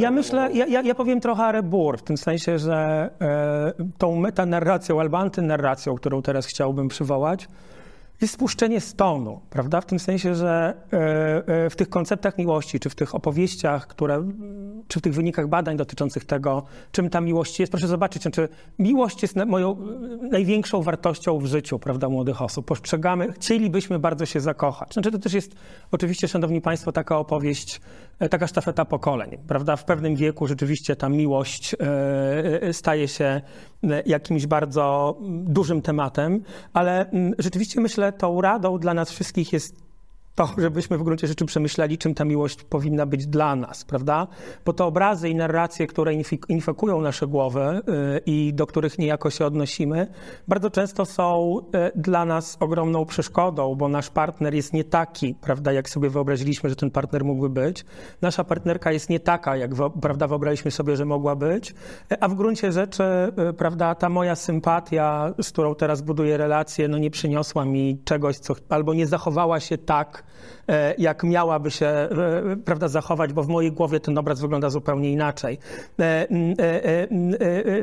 Więc być może problemem i tą radą, którą mam, jest uświadomienie sobie, że nasze myślenie o pewnych wartościach i o pewnych potrzebach, choć wydaje nam się indywidualne, ono w ogóle nie jest indywidualne, bo pewne postrzeganie wartości wynika z narracji, prawda? Wynika z kultury, wynika z wzorców, które wokół nas są pokazywane i też nie jest oparte, tutaj odwołując się do tego, co pani doktor powiedziała, na prostej komunikacji, prawda? No bo jaka jest rada względem, prawda, jakichś dwóch przeciwnych sobie poglądów? No po prostu zapytać, porozmawiać, prawda, powiedzieć. A proszę zobaczyć, jak my bardzo często nie mówimy, dlatego, że chcemy, żeby ktoś się domyślił, bo to domyślanie innych też jest jakimś takim bardzo dużym demonem, prawda? Kim jest partner idealny? No, partner idealny to jest ten, który się domyśli, czego chcemy, prawda? I zrobi dokładnie to, czego my chcemy. No to już nie jest być może dobra relacja, kiedy to ktoś inny ma robić dokładnie to, co my chcemy. Odniosę się do tego fragmentu pana wypowiedzi dotyczącego właśnie jak gdyby sprawdzania tego, czy ta narracja jest dla nas, czy ja dobrze rozumiem, że to zakłada konieczność jakiegoś wglądu w siebie i poznania siebie i właśnie, czy dzisiaj, i to też pytanie do pani, czy my mamy kompetencje, bo to jest bardzo takie sokratejskie i starożytne, zaglądanie w siebie i sprawdzenie, czego ja naprawdę chcę i kim jestem, i żeby trochę z tych metanarracji uciec. Mamy, dlatego że jakby uświadomienie sobie, prawda, to są bardzo, bardzo proste ćwiczenia. Znaczy to są proste ćwiczenia związane, prawda, z bardzo dogłębnym zadawaniem sobie pytań, nawet w takiej metodzie szalenie dziecięcej, prawda? Dlaczego, albo po co, prawda? No bo obnażając pewne obrazy w naszych głowach, znaczy to jest zupełnie ciekawe, prawda? Bo kiedy ja mówię, jak Państwo wyobrażają sobie miłość, prawda, albo jakąś bliską relację, to jest w ogóle bardzo ciekawe ćwiczenie, no bo pytanie, czy w naszych głowach pojawi się obraz relacji, którą my mamy, pielęgnujemy i w niej jesteśmy. I to jest relacja, nie wiem, rodzicielska, relacja przyjacielska, relacja z naszym partnerem, partnerką, mężem, żoną, cokolwiek, prawda, dziećmi i tak dalej. To oczywiście też, prawda, wynika trochę z naszego doświadczenia życiowego. Czy na przykład, jak ja powiem, proszę sobie wyobrazić obraz idealnej relacji, to czy nie pojawi się obraz, który nie jest obrazem własnym, prawda, tylko obrazem, który pojawił się z szeroko pojętej rzeczywistości zewnętrznej. Nawet nie będę mówił popkultury, prawda, bo ten obraz relacji idealnej może być obrazem relacji naszych znajomych, prawda, albo naszych dalszych członków rodziny. I to jest dla mnie bardzo ważne ćwiczenie, bo my bardzo często to, co pojawia się w naszej głowie, traktujemy literalnie. Tak jest. Jest to przeźroczyste, nie zdając sobie sprawy, że jesteśmy infekowani przez różnego rodzaju pragnienia, tak to ujmę, które z jednej strony mogą być fascynujące, no bo, prawda, no co jest szkodliwego w koncepcie miłości romantycznej, albo co jest szkodliwego, że ja mając lat 16, 19, 20 chcę się tak bardzo zakochać, prawda, i mam wyobrażenie tej miłości. No z jednej strony to jest wspaniałe, prawda, no bo to jest jakaś siła napędowa, no ale z drugiej strony może być też blokująca, prawda, dlatego, że że pytanie do Państwa, komu udało się zbudować taką miłość, jaką znamy z komedii romantycznej, prawda, albo jaką znamy z filmów. I czy to jest miłość, prawda? Czy to jest coś zupełnie innego? Tak, to jest bardzo dobre pytanie. Nie odbieram go jako doświadczenie. Myślę, że ja mam mój związek z moim mężem nie jest prostym związkiem. My zawsze pracujemy na relacjach i właśnie przede wszystkim na takim odkrywaniu siebie. Ja tego też zawsze uczę na swoich zajęciach, na kursach, które prowadzę. Pierwsza rzecz, jaką robimy, to poznajemy siebie, tak? Poznajemy swoje sposoby komunikowania się. I nagle okazuje się, tak kiedyś miałam takie doświadczenie, pamiętam, jedna pani, nie będę mówiła tutaj bez nazwisk, bo nie akurat poważna osoba medialna, powiedziała mi, że ona dzięki właśnie tym pytaniom, które stawiamy sobie w grupie, jak pracować, jak zadawać pytania, jak na przykład, nie wiem, poprosić o odpowiedź, której człowiek akurat nie chce w danym momencie udzielać, ale jest jakimś takim stylem, który komunikuje się w taki, a nie inny sposób. Powiedziała, że wreszcie odkryła dzięki mnie, że jej mąż nie jest z kosmosu. I ja myślę, że to właśnie o to chodzi, żeby zobaczyć, że każdy z nas jest inny i że my powinniśmy dawać taką akceptację dla tej inności, tak? Że tak w każdym razie ja zawsze mówię, że warto popatrzeć na innego człowieka, że on po prostu tak ma. Tak? To ja też jeszcze adwocem szybko, bo pani doktor mówi o NVC, komunikacji bez przemocy i wypowiedź początkowa pana doktora, która była trochę takim off-topiciem, prawda, idealnie w to się wpisuje, prawda, no bo co mógł pan doktor tutaj zrobić? Mógł nawrzeszczeć na te, prawda, próbowałem, ale młodość zawsze wygrywa, słuchajcie, to też jest o tym opowieść, nie? Ale proszę zobaczyć, ile,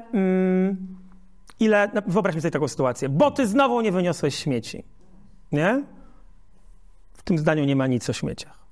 Nic o śmieciach nie ma, albo bardzo rzadko jest tam o śmieciach. Tam jest dużo innych rzeczy, które nie zostały wypowiedziane, nie zostały przepracowane, nie zostały zakomunikowane i jakby wyskoczyły, prawda, w tę śmieciową opowieść.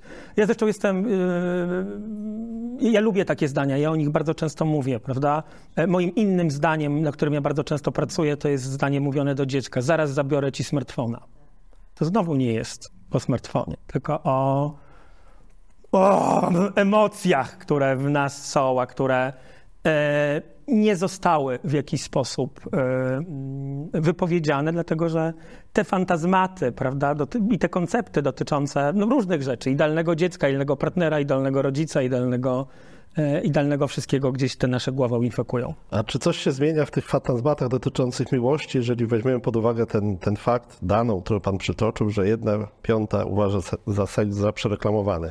Skąd się pojawił taki to jest, myślę, bardzo, bardzo ciekawy wątek i też wątek wynikający z... On się wiąże niejako z inkluzywnością, prawda? I z tą zmieniającą się świadomością pokolenia, też dotyczącą takich kategorii jak, nie wiem, prawa kobiet, prawda, przemoc wobec kobiet i tak dalej.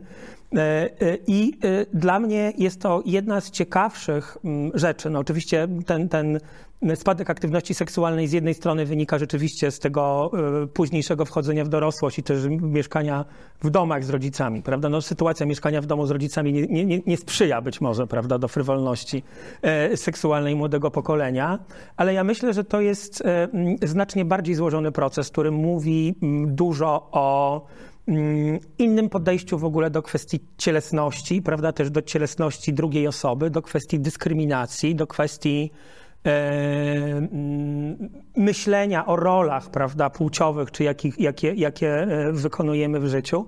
Ale po drugie, dla mnie to jest ultra też w ogóle ciekawa zmiana, bo ona paradoksalnie mówi też o dojrzałości młodych osób, prawda, i takiej zmieniającej się świadomości młodych osób, która wreszcie, trochę tak jak pan doktor powiedział, prawda, tak jak córka powiedziała, ja chcę mieć te esse i się ode mnie odwal, to teraz młode osoby mówią, ja chcę, żeby o nas mówiono inaczej. Dlaczego my mamy być pokazywani w perspektywie relacji seksualnych? Dlaczego teksty popkultury, które do nas docierają, koncentrują się na kwestii seksu, skoro dla nas być może ważniejsze stają się inne wartości, prawda? Ja oczywiście nie mówię, że ten seks nie jest ważny albo nie jest jakimś elementem, który jest kompletnie nieobecny w życiu młodych osób, ale to mówi dla mnie bardzo o podmiotowości, o takiej...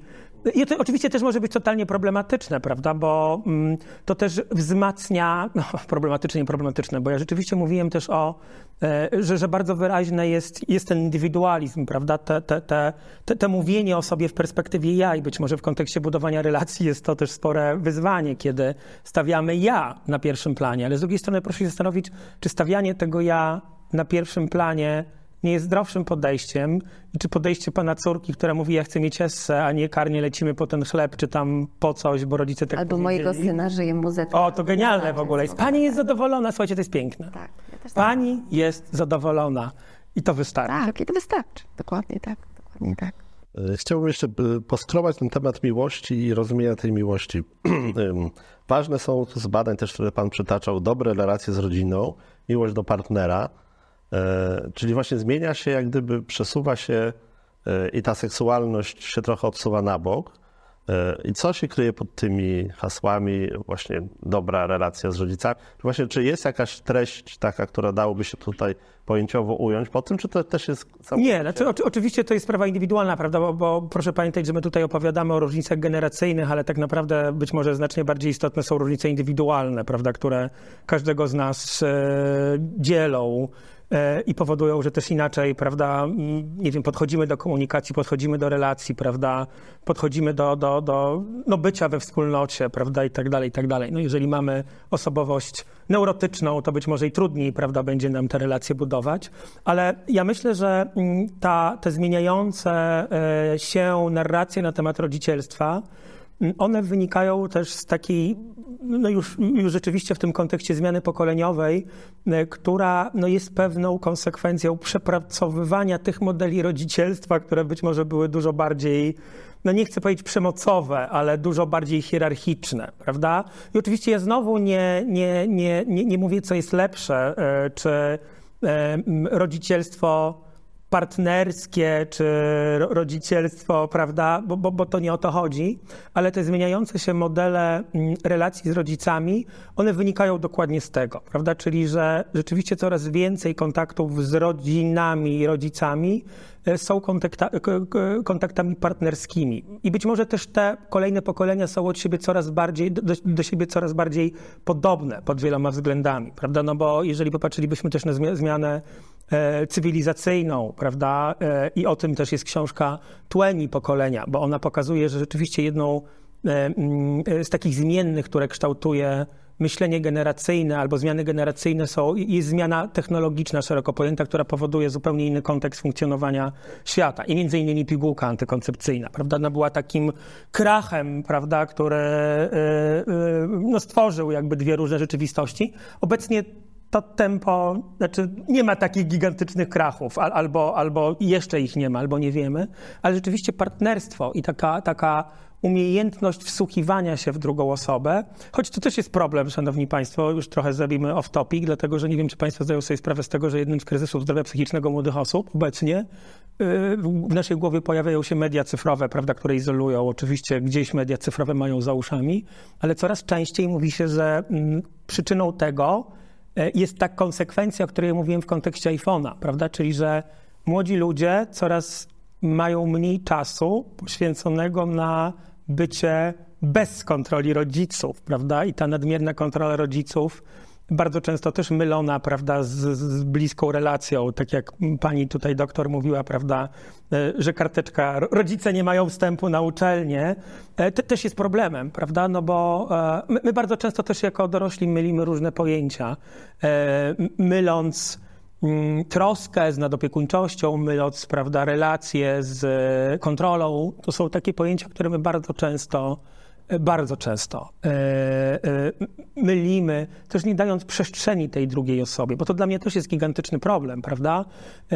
Oczywiście to też jest zbudowane na różnicach indywidualnych, mamy różne potrzeby też dotyczące z naszą miłością, ale proszę zobaczyć, jak w gruncie rzeczy, my mówimy tutaj o tych situationship, delusionalship i tak dalej, trochę się z tego śmiejemy, ale ja lubię, prawda, ten zmieniający się język i lubię te zmieniające przykłady, bo one też nam pokazują, i to jest może zła odpowiedź w tym sensie, że jak gdzieś gram do bramki, ten świat się rozmywa i wszystko to zależy, prawda, ale proszę zobaczyć, że w gruncie rzeczy też te modele bycia w relacji, do których my byliśmy przygotowywani. Znaczy, skąd się wziął kryzys rozwodu w latach 60.? No nie dlatego, że prawda, pigułka się pojawiła, tylko dlatego, że ci młodzi ludzie zostali wychowani, prawda, w pewnym systemie wartości i to była droga życiowa, która została uznana, prawda, za tą właściwą, a to pękło.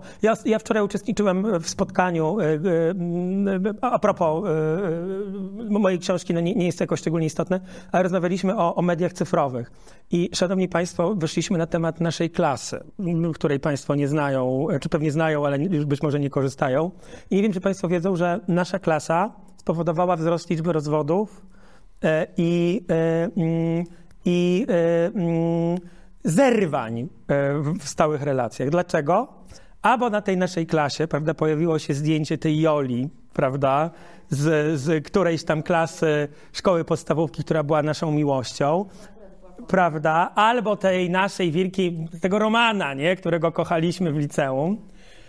No i nagle ta miłość odżywała, nie? No i pojawia się tylko pytanie, czy to partnerstwo, w którym byliśmy potem, prawda, było partnerstwem szczerym a może nie, skoro pojawienie się tego Romana i pojawienie się tej Joli, prawda, i przypomnienie sobie tej pierwszej prawdziwej miłości spowodowało powrót do tego, też być może fantazmatu miłości, no bo oczywiście też pamiętajmy o tym, że ta Jola, prawda, która była Jolą 30 lat temu, albo Roman, który był Romanem 30 lat temu, no być może teraz już tą Jolą bądź Romanem nie są. Patrzmy na to, co w sercu. I nie mówię tutaj, broń Boże, o wyglądzie, bo to nie chodzi o wygląd, ale no wiadomo, nie? Jakieś tam przyzwyczajenia mamy. I to są bardzo ciekawe pytania, nie? No bo i może w tym miejscu powiem ultra kontrowersyjną rzecz, no bo być może ten rozwód, który nastąpił, jest rozwodem, nie chcę powiedzieć potrzebnym, bo to nie chodzi o potrzebność, bo to, prawda, w związku też powinniśmy pracować, ale on, być może to małżeństwo wyniknęło, prawda, z procesów, które wynikały też z jakiegoś tunelu, w którym bardzo często jesteśmy, ale znowu wpadamy w kolejną pułapkę w tym momencie, prawda, jeżeli będziemy mówili, że możemy wszystko, nie? Ale mówię o tym głównie dlatego, żeby pokazać, jak naprawdę te procesy, o których ja też mówiłem i trochę z tego naigrywałem i się śmiałem, pokazując, prawda, te różne modele relacji, bo o tym możemy mówić właśnie w kontekście upadku jakichś wartości, prawda, albo zmian, które rzeczywiście mogą być kłopotliwe, albo wzbudzać nasz niepokój czy strach, one też może mówią o rzeczywiście takim bardzo amalgamatycznym obrazie też poszukiwania relacji. Ja nie chcę tutaj oczywiście podważać takich wielkich kategorii, nie wiem, jak związek, jak małżeństwo, no bo one jednak coś znaczą, ale z drugiej strony być może ten świat jest dużo bardziej skomplikowany. Myślę. Ja jeszcze chciałam tylko dodać do wypowiedzi pana doktora, taka przyszła mi do głowy myśl. Swego czasu, zresztą obecna w psychologii do tej pory, koncepcja Lewinsona dotycząca rozwoju człowieka dorosłego pokazuje, że pojawiają się takie dwa kryzysy, w których ludzie bardzo często decydują się na rozwój. Pierwszy, ja to nazywam zmianą kodu z przodu, dotyczy zmiany z 2 na 3, tak? I tutaj te kryzysy rozwodowe zdarzają się zdecydowanie częściej. No dlaczego? No bo ludzie chyba jeszcze nie mają kredytów, tak myślę, na 30 lat, to tak żartobliwie. Natomiast ten drugi kryzys, który się pojawia, też związany jest znowu z kolejną zmianą kodu z przodu, czyli z 3 na 4, to jest już taki kryzys, który no, rzadziej się zdarza. To znaczy rzadziej w tym wieku około 40 lat, tak, decydujemy się na rozwód ze względu na różnego rodzaju zobowiązania, aczkolwiek nie zawsze oczywiście. Tak? Natomiast ten pierwszy, tak pokazywały kiedyś te wyniki badań, pamiętam kiedy analizowaliśmy koncepcję Lewinsona, to już jest sprzed ładnych paru 10 lat koncepcja, ale myślę, że nadal gdzieś tam jakaś część prawdy w tej zmianie dotyczącej właśnie 20, 30 lat, 30 i 40 tkwi, tak? Że my jeszcze mamy czas na to, żeby podjąć nowe decyzje, nowe wyzwania, nowe relacje i może zbudować coś lepszego, nowego. No, może niekoniecznie z Jolą, może niekoniecznie z Romanem, ale prawda, z kimś, kto gdzieś może jest w naszym wyobrażeniu. Powoli przyszedł czas na zadawanie pytań. Jakby ktoś chciał, to tak, już pan chce, więc... A potem będziemy kontynuować jeszcze, więc proszę się. Dziękuję za prezentację i za możliwość pytania.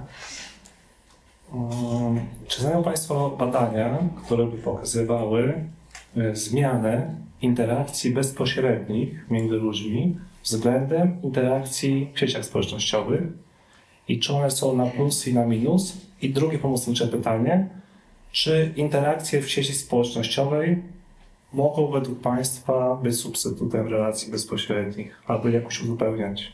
Tak, to ja może od drugiego pytania odpowiedzi rozpocznę. Ja myślę, że tak zdarzają się takie, nawet nie zdarzają się, są takie relacje, które sama czytałam nawet kilka dni temu na jednej ze stron amerykańskich, nie pamiętam w tej chwili czasopisma, które właśnie dotyczyło psychologii.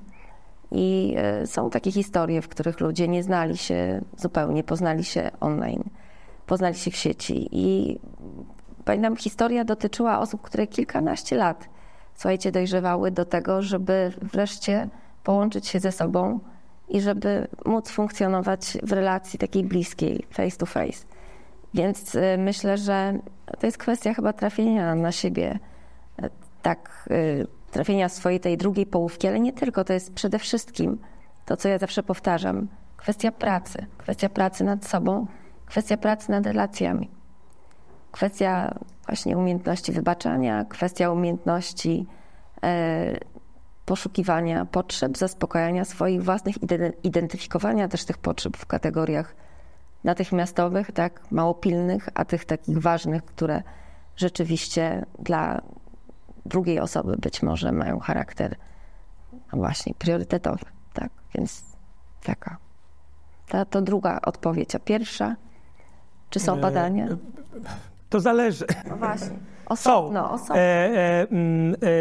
Między innymi pisze o tym Twain i rzeczywiście, tak jak powiedziałem, jednym z trendów charakteryzujących, który charakteryzuje młode osoby, w języku polskim ten trend został przetłumaczony na wirtualni, w języku oryginalnym, w związku z tym, że nazwy tych trendów zaczynają się na i, dlatego że mamy igen, to jest in person no more, czyli no, trochę to samo, ale nie do końca to samo. I rzeczywiście Twain wskazywałaby raczej negatywny wpływ mediów cyfrowych na budowanie relacji zdrowia psychicznego. Przy czym to jest ten moment tej książki, ja powiedziałam, że ja mam z nią miłosno-nienawistną relację, to jest ten moment nienawistny.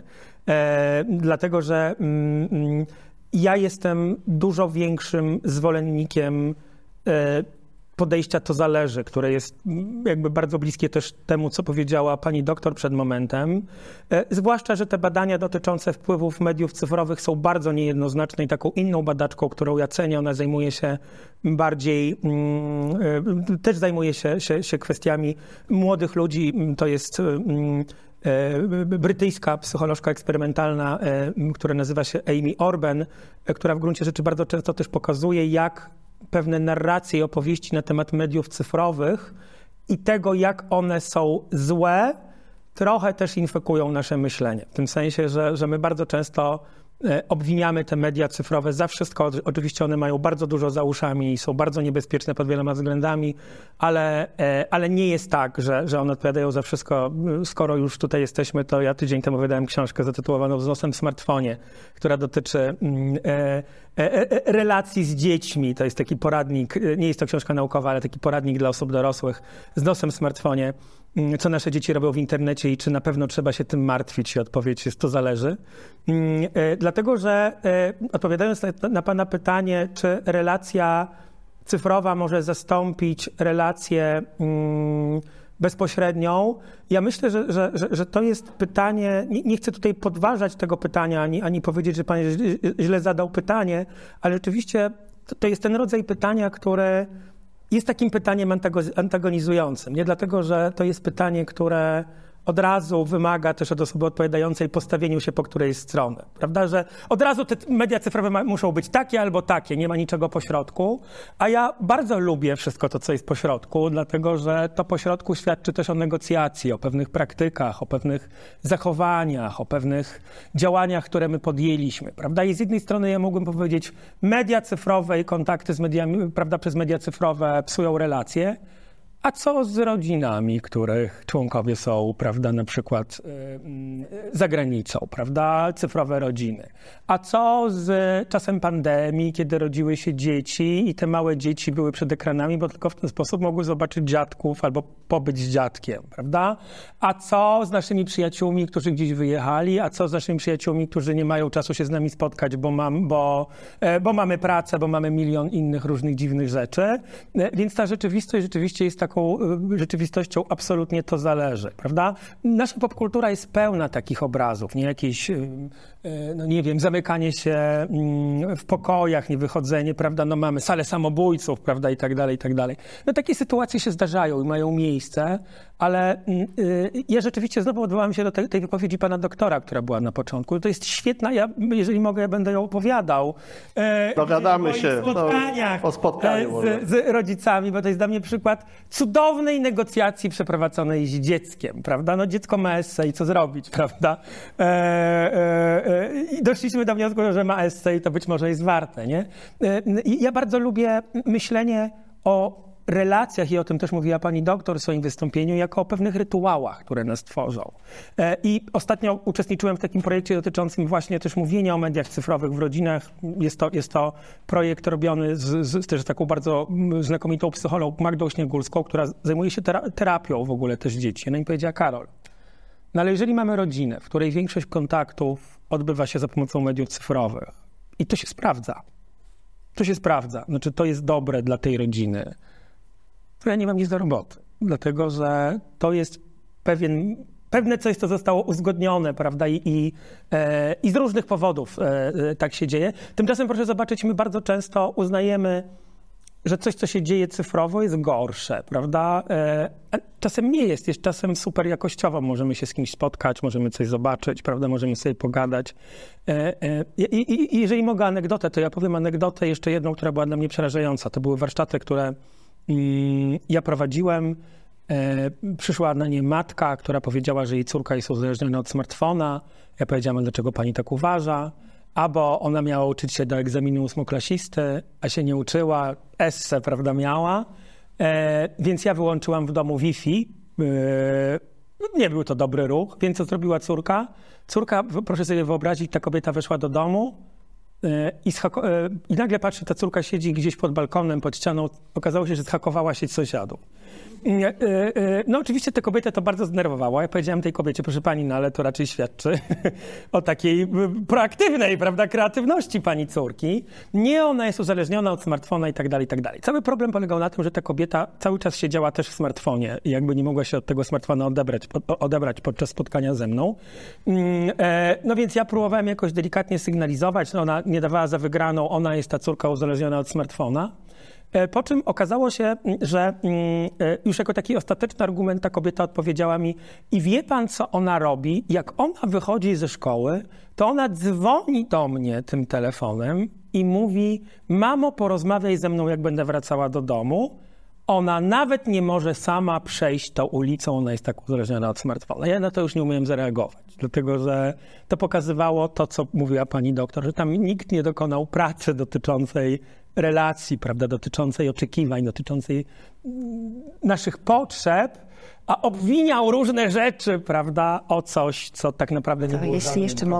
Jeśli mogę tym swoim głosem słabym, kilka słów a propos mediów cyfrowych, generalnie cyfryzacji.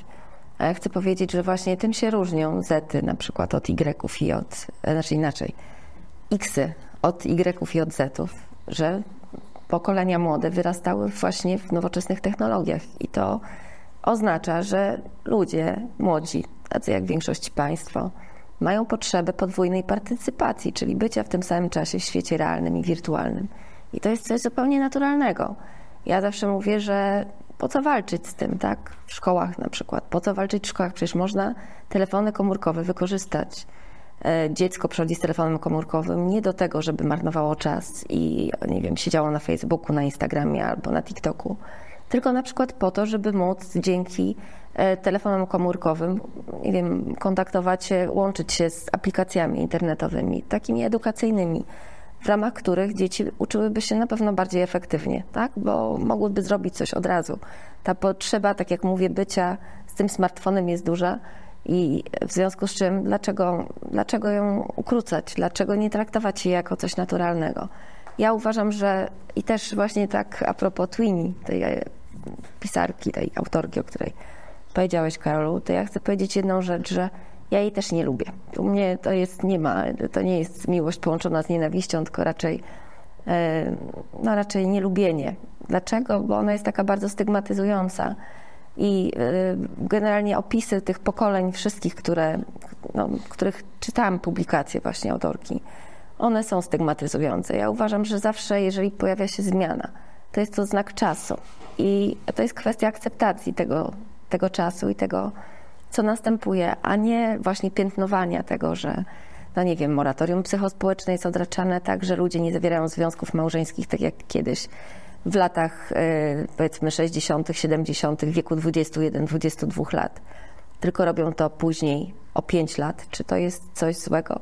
No myślę, że to jest znowu znak czasu. Ja też jestem taką osobą, która gdzieś zawsze po środku lubi być i wolę szare niż białe i czarne. Dziękuję. Czy są jakieś pytania? Może ktoś inny? No, rozumiem, ale poczekamy, jak nikogo nie ma. Zachęcam bardzo Państwa. Dobrze, no to jak nie ma pytania, to damy Panu głos jeszcze. O, Pan się zgłosił. Ja mam pytanie a propos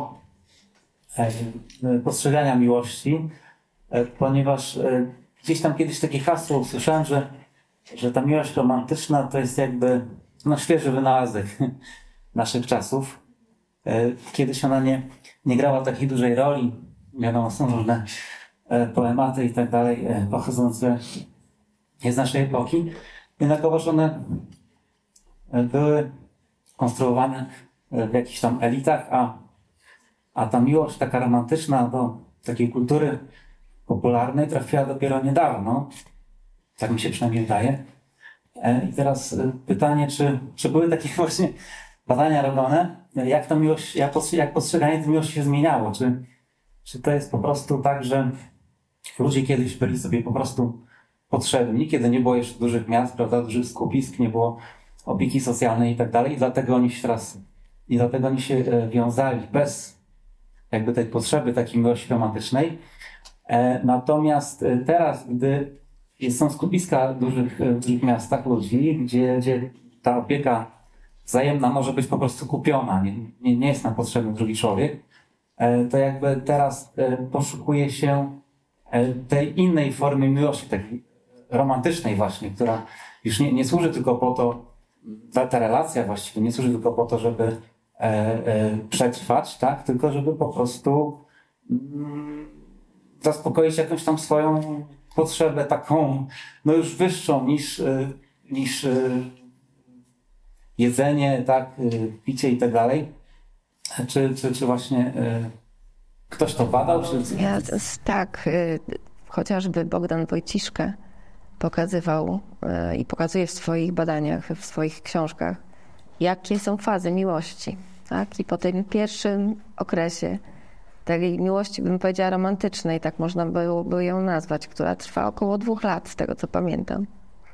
No już później musimy uczyć się siebie. To nie jest takie proste, żeby miłość trwała w tym takim kontekście tego romantyzmu. Ona oczywiście może inaczej, objawy, znaczy nie objawy, tylko możemy sobie robić różne takie romantyczne, nie wiem, zdarzenia, możemy dbać o tę miłość, pielęgnować ją w każdy sposób, natomiast ona nie będzie taka, jak była w tej pierwszej fazie. Ona przejdzie prawdopodobnie, jeżeli zadbamy o tę naszą miłość, do fazy przyjaźni, w której wzajemna troska o siebie będzie mogła mieć charakter również romantyczny, natomiast bez już tego szału, bez motyli w brzuchu, z taką, bym powiedziała, dużą uważnością i miłością, ale głębszą chyba taką niż tą, która zdarza nam się na samym początku.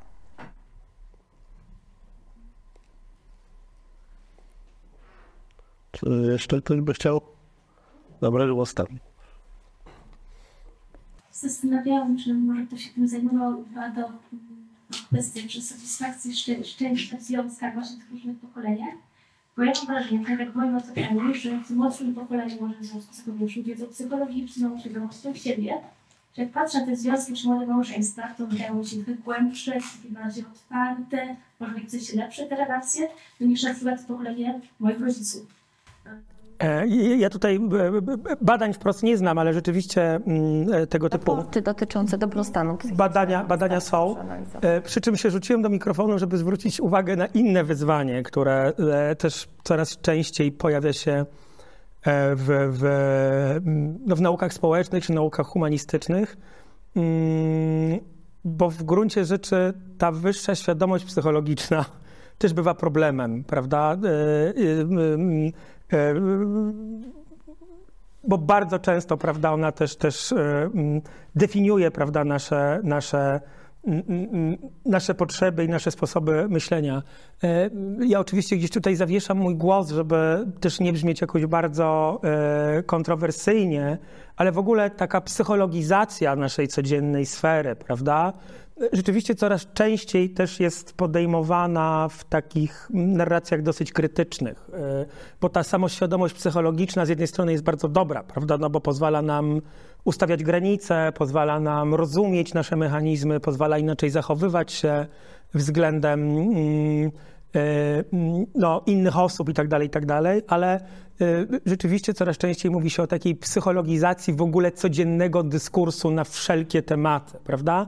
A to jest rzeczywiście pułapka. Zresztą proszę sobie wejść do jakiegokolwiek Empiku, ja jestem z tym na bieżąco, tak jak powiedziałem, napisałem poradnik i zobaczyć półkę z poradnikami. Ilu sfer ona dotyczy i jakie to są poradniki i jak rzeczywiście one też bardzo dobrze się sprzedają. Być może nie mój, ale właśnie takich, ja napisałem o mediach cyfrowych, a nie o budowaniu relacji. No, siłą rzeczy jest to temat, prawda, który jest mniej popularny. Ale to też jest bardzo ciekawy wątek, prawda, na który powinniśmy zwrócić uwagę, który no, też może być całkiem sporą w ogóle przeszkodą, już nawet nie mówiąc o tym, to już jest taki kompletny off-topic, że być może też możemy mówić tutaj o różnicach klasowych, prawda, bo osoby bardziej świadome pod względem psychologicznym to też być może te osoby, które mają łatwiejszy dostęp, prawda, pod wieloma względami, ale to wchodzę już w takie bardzo grząskie narracje i z nich wychodzę na tej. Ja chcę powiedzieć, że tak wchodzisz, ponieważ bardzo dużą grupę, którą obserwuję ostatnio na kursach, które prowadzę, właśnie takich z komunikacji, przede wszystkim właśnie w obszarze komunikacji, asertywności, jest grupa osób, które pracują jako informatycy, tak? I myślę sobie, że no skoro informatyk przychodzi, żeby uczyć się komunikacji, to ta samoświadomość jednak musi być u niego wysoka. Zawsze się cieszę z tych grup, które słyszę co druga osoba albo co piąta, to czasami co trzecia, tak, informatyka i myślę sobie wow, tak, czyli jednak dostrzegają potrzebę budowania relacji z innymi. Jest tu z przodu głos mamy, bardzo się cieszę. Budujemy coraz lepsze relacje z publicznością, wydaje mi się, i powoli publiczność się otwiera i zaczyna nas podmiotowo traktować. Dziękuję bardzo za głos. Ja tutaj słyszę, że Państwo bardzo się powstrzymują jakiejś takiej oceny, albo jest lepiej, albo jest gorzej. A ja właśnie mam takie pytania odnośnie statystyk, które są bardzo ewidentne. No, że zdrowie psychiczne tych młodszych osób jest złe, znaczy gorsze niż w porównaniu do czasu, który był jakoś tam wcześniej i teraz z jakiego powodu to wynika? No, ja mam takie, znaczy inaczej, nie wrażenie, tylko z tego, co ja się orientuję, to zdrowie psychiczne młodych osób nie było badane wcześniej, tak? Czyli zapadalność na depresję nie była sprawdzana wcześniej. My nie mamy obrazu takiego rzetelnego, takiego szerokiego, z czego to wynika. Ja myślę, że teraz kwestia zainteresowania się zdrowiem społecznym i oddzielenia pewnych kwestii, nawet ostatnią debatę, którą oglądałam właśnie na YouTubie dotyczącą samotności i poczucia osamotnienia, tak, które jest właśnie takim, bym powiedziała, stanem, który graniczy z depresją albo jest stanem depresyjnym. Nie ma takich badań. To nie jest tak, że można byłoby, nie wiem, bardzo kategorycznie postawić kreskę i powiedzieć, że to media cyfrowe odpowiadają za, nie wiem, depresję wśród młodych ludzi. Ja myślę, że taki bullying, albo hejt, tak, który odbywa się w świecie cyfrowym, bullying na przykład, nie wiem, w szkołach, zawsze był. Pomyślcie Państwo, czy nie spotkaliście się przypadkiem z różnego rodzaju formami przemocy. Ja tak. Mimo że nie byłam jeszcze wtedy uczestniczką mediów cyfrowych. To jest bardzo złożony proces, zwłaszcza, że rzeczywiście te czynniki, chociaż tak jak powiedziałem, nie ma, tak jak powiedziała pani doktor, nie ma takich dużych. No teraz ten temat się bada i bardzo dobrze. Znaczy to proszę też zrozumieć, że mówiąc o tym, że ten temat dopiero się bada, my nie trywializujemy, tylko wręcz przeciwnie, jakby uważamy, że bardzo dobrze, że to ma miejsce, chociaż te czynniki depresji rosną i zdrowia psychicznego, prawda, rosną od czasów powojennych bardzo. Oczywiście tym głównym winnym bardzo często są media cyfrowe, przy czym bardzo łatwo w kontekście mediów cyfrowych jest zrobić niemetodologiczne badania. W tym sensie, że nie chcę tutaj też jakby wskazywać konkretnych tytułów, bo to nie jest w mojej naturze, ale pewnie znają Państwo jakieś głośne raporty dotyczące zdrowia psychicznego, które powstawały w ostatnich latach. I one bardzo często są podważane pod względem metodologicznym. Nie dlatego, że tego problemu nie ma, ale dlatego, że bardzo często badania chcą ten problem jeszcze bardziej podkreślić. Ale tych czynników rzeczywiście jest całkiem sporo. Oczywiście media cyfrowe, które z jednej strony alienują, prawda?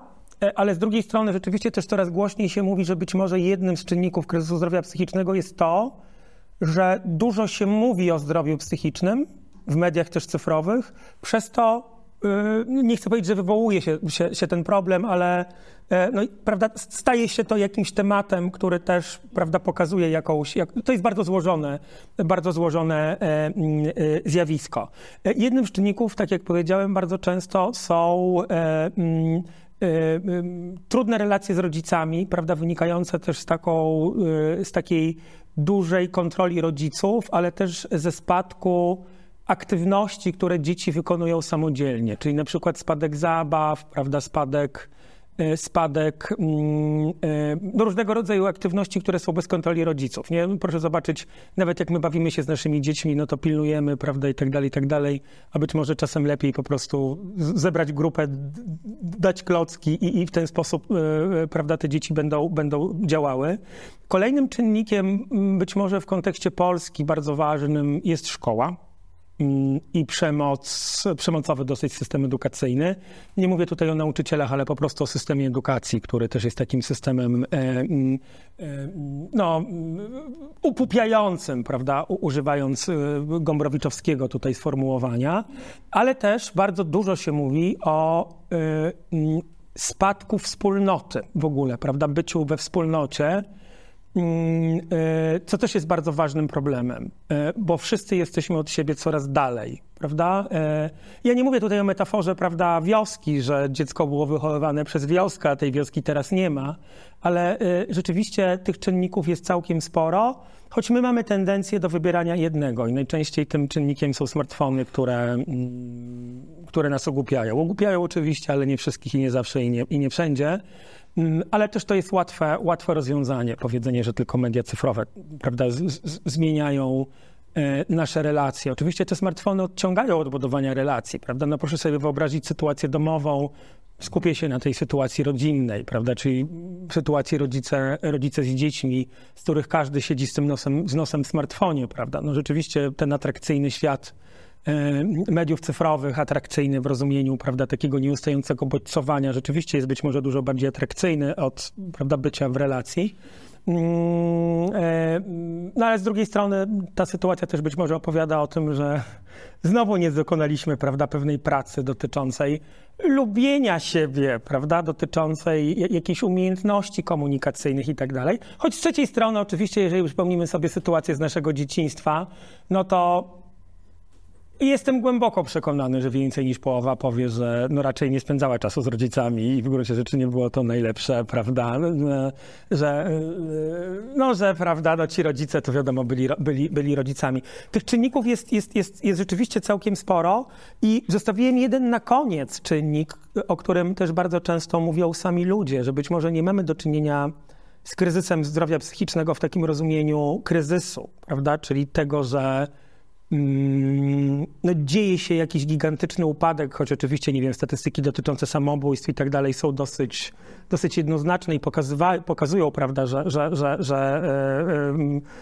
wzrastają, prawda, odsetki samobójstw, choć tak naprawdę proszę zobaczyć, to nasza rzeczywistość, w której żyjemy, nie jest przyjazna w ogóle, ale bardzo wiele młodych osób powtarza też, że ta większa świadomość zdrowia psychicznego też po prostu wynika z tego, że to może my mamy problem jako starsze pokolenie, prawda, które zaciska zęby i którym ignoruje, prawda, podstawowe objawy depresji albo, prawda, uznając to za fanaberię, a tymczasem większa świadomość, prawda, młodych osób jest być może zdrowszym mimo wszystko, prawda, jakkolwiek kontrowersyjnie to zabrzmi, podejściem, prawda, do życia, czyli że dają sobie w ogóle przyzwolenie na problemy ze zdrowiem psychicznym. I to jest dla mnie w ogóle ultra ważna refleksja, bo ją znowu, proszę zobaczyć, możemy pociągnąć dalej, nie? Bo mówiłem o tej generacji Z, o tej totalnie stereotypowej generacji Z, prawda? Jeżeli zapytałbym Państwa, jakie stereotypy wokół generacji Z są, a już na przykład jak wejdziemy w kwestię pracy, nie? Och, te roszczeniowe Zetki, prawda, które chcą zarabiać pieniądze. Matko święta, nie? Jak motywować te Zetki? No wymyślamy 3 miliony, prawda, różnych rozwiązań. Owocowe czwartki już nie działają, prawda, no ale mamy jakieś tam inne inne myślenie na temat tego, prawda, że no w ten sposób te relacje pogłębimy, a okazuje się, że potrzeby mamy bardzo podobne i to być może my mieliśmy problem, uznając, że prawda, za darmo będziemy robili różne rzeczy. Ja myślę, że jeżeli miałaby być jakaś puenta dosyć przewrotna, prawda, bo spotkanie dotyczy relacji, budowania relacji, ale też budowania relacji, to rzeczywiście jakkolwiek źle to brzmi, to największym problemem w nieumiejętności budowania relacji wszelakich jest po prostu brak umiejętności komunikacji, po prostu. Bardzo podstawowy, bo ja nawet nie mówię o umiejętności tworzenia nieprzemocowego komunikatu, prawda, albo komunikatu ja, tylko mówię o tym, że my bardzo często nie zdajemy sobie sprawy, że na co dzień mówimy różnymi językami. Dlatego, że to są języki wynikające z naszego poglądu, naszej wartości, naszej emocji, naszej osobowości itd., itd., itd. I to nie jest złe, bo każdy nas jest inny, ale zakładamy, że język drugiej osoby jest zupełnie identyczny. I to jest ogromna przyczyna konfliktów, od partnerskich po międzygeneracyjne. A czasem wystarczy sobie powiedzieć, siąść i powiedzieć, przejdę do mojego tematu mediów cyfrowych i młodych osób. Tę buźkę, którą wysyłamy wam w komunikacji, to ja wysyłam wam ją jako wyraz uśmiechu, a nie, prawda, jako wyraz hejtu. Bo nie wiem, czy państwo wiedzą, to jest taki sztandarowy przykład, prawda? Wysyłamy młodym osobom uśmiechniętą buźkę i się dziwimy, że oni się na nas obrażą, a ta buźka oznacza dla nich po prostu ignorowanie, prawda?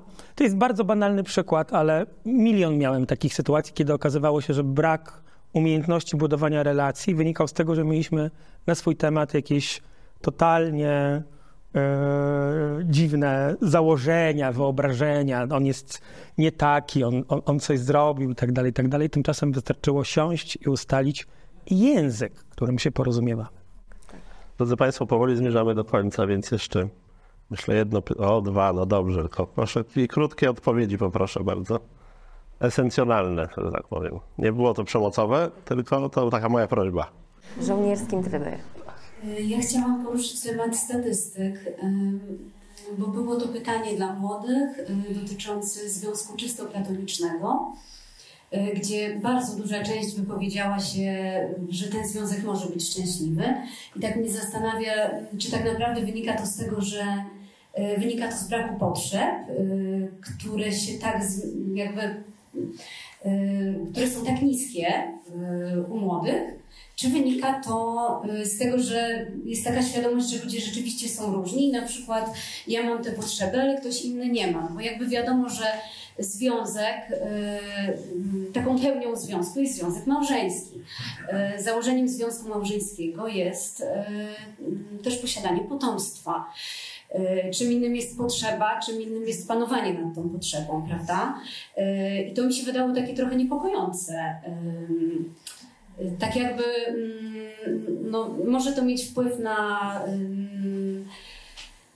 na spadek tak naprawdę właśnie w ogóle wzrostu populacji i liczby małżeństw, no bo jeżeli związek nie musi, jeżeli nie musi być seksualny, tylko wystarczy platoniczny, no to po co małżeństwo tak naprawdę?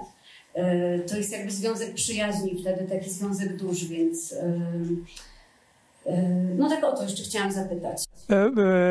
Tutaj w ogóle w tym badaniu, w tym raporcie, bo być może nie było to badanie jako takie, kwestia małżeństwa nie została poruszona, ale tak, podejście do małżeństwa spada i to od wielu lat, co zresztą wiąże się z ilomaś czynnikami, naprawdę przeróżnymi, że tak to ujmę, ale trochę wymijając taką jednoznaczną odpowiedź na pani pytanie, ja wskażę tak naprawdę też różne czynniki prawda, bo my też możemy romantyzować, prawda, te kwestie,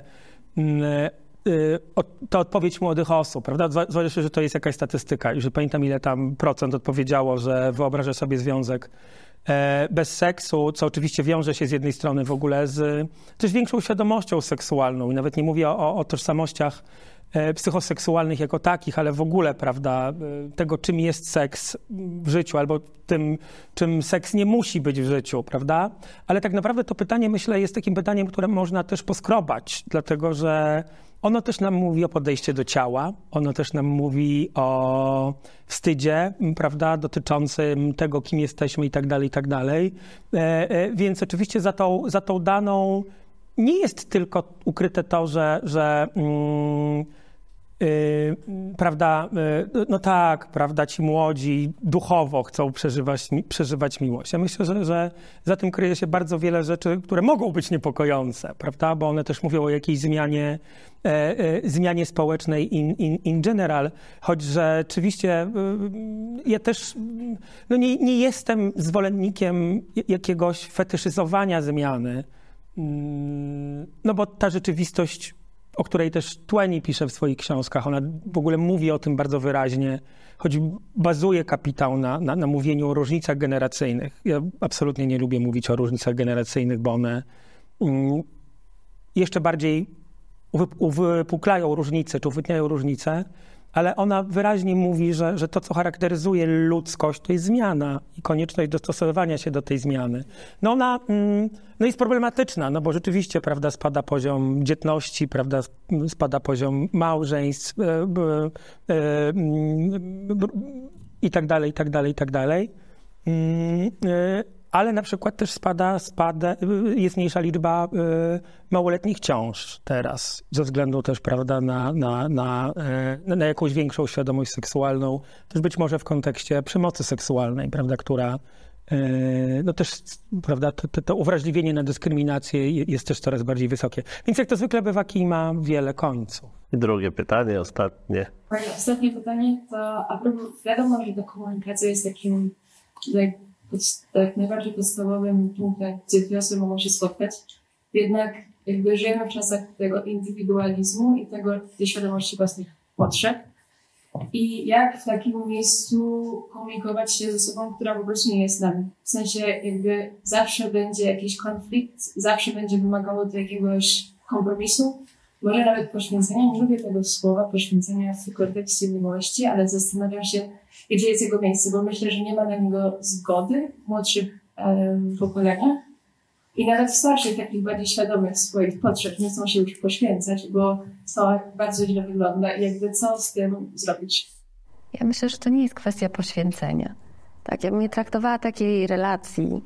Ja tak od razu widzę siebie i mojego męża. My rozmawiamy różnymi językami, często ze sobą i ja czasami, kiedy odpowiadam mu, to on się denerwuje, bo mówi do mnie, no ale w ogóle nie zrozumiałeś tego, co ja mówię. Ja mówię, to powiedz mi, jak mam ci odpowiedzieć. Jakbyś chciał, tak, żeby moja odpowiedź, jaka ona powinna być, żebyś był zadowolony z niej, bo mi się wydaje, że ja zrozumiałam to, co powiedziałeś. A mój mąż twierdzi, że jednak nie. Więc ja myślę, że to jest kwestia takiego przekazu, tak, sobie nawzajem, my sobie mówimy.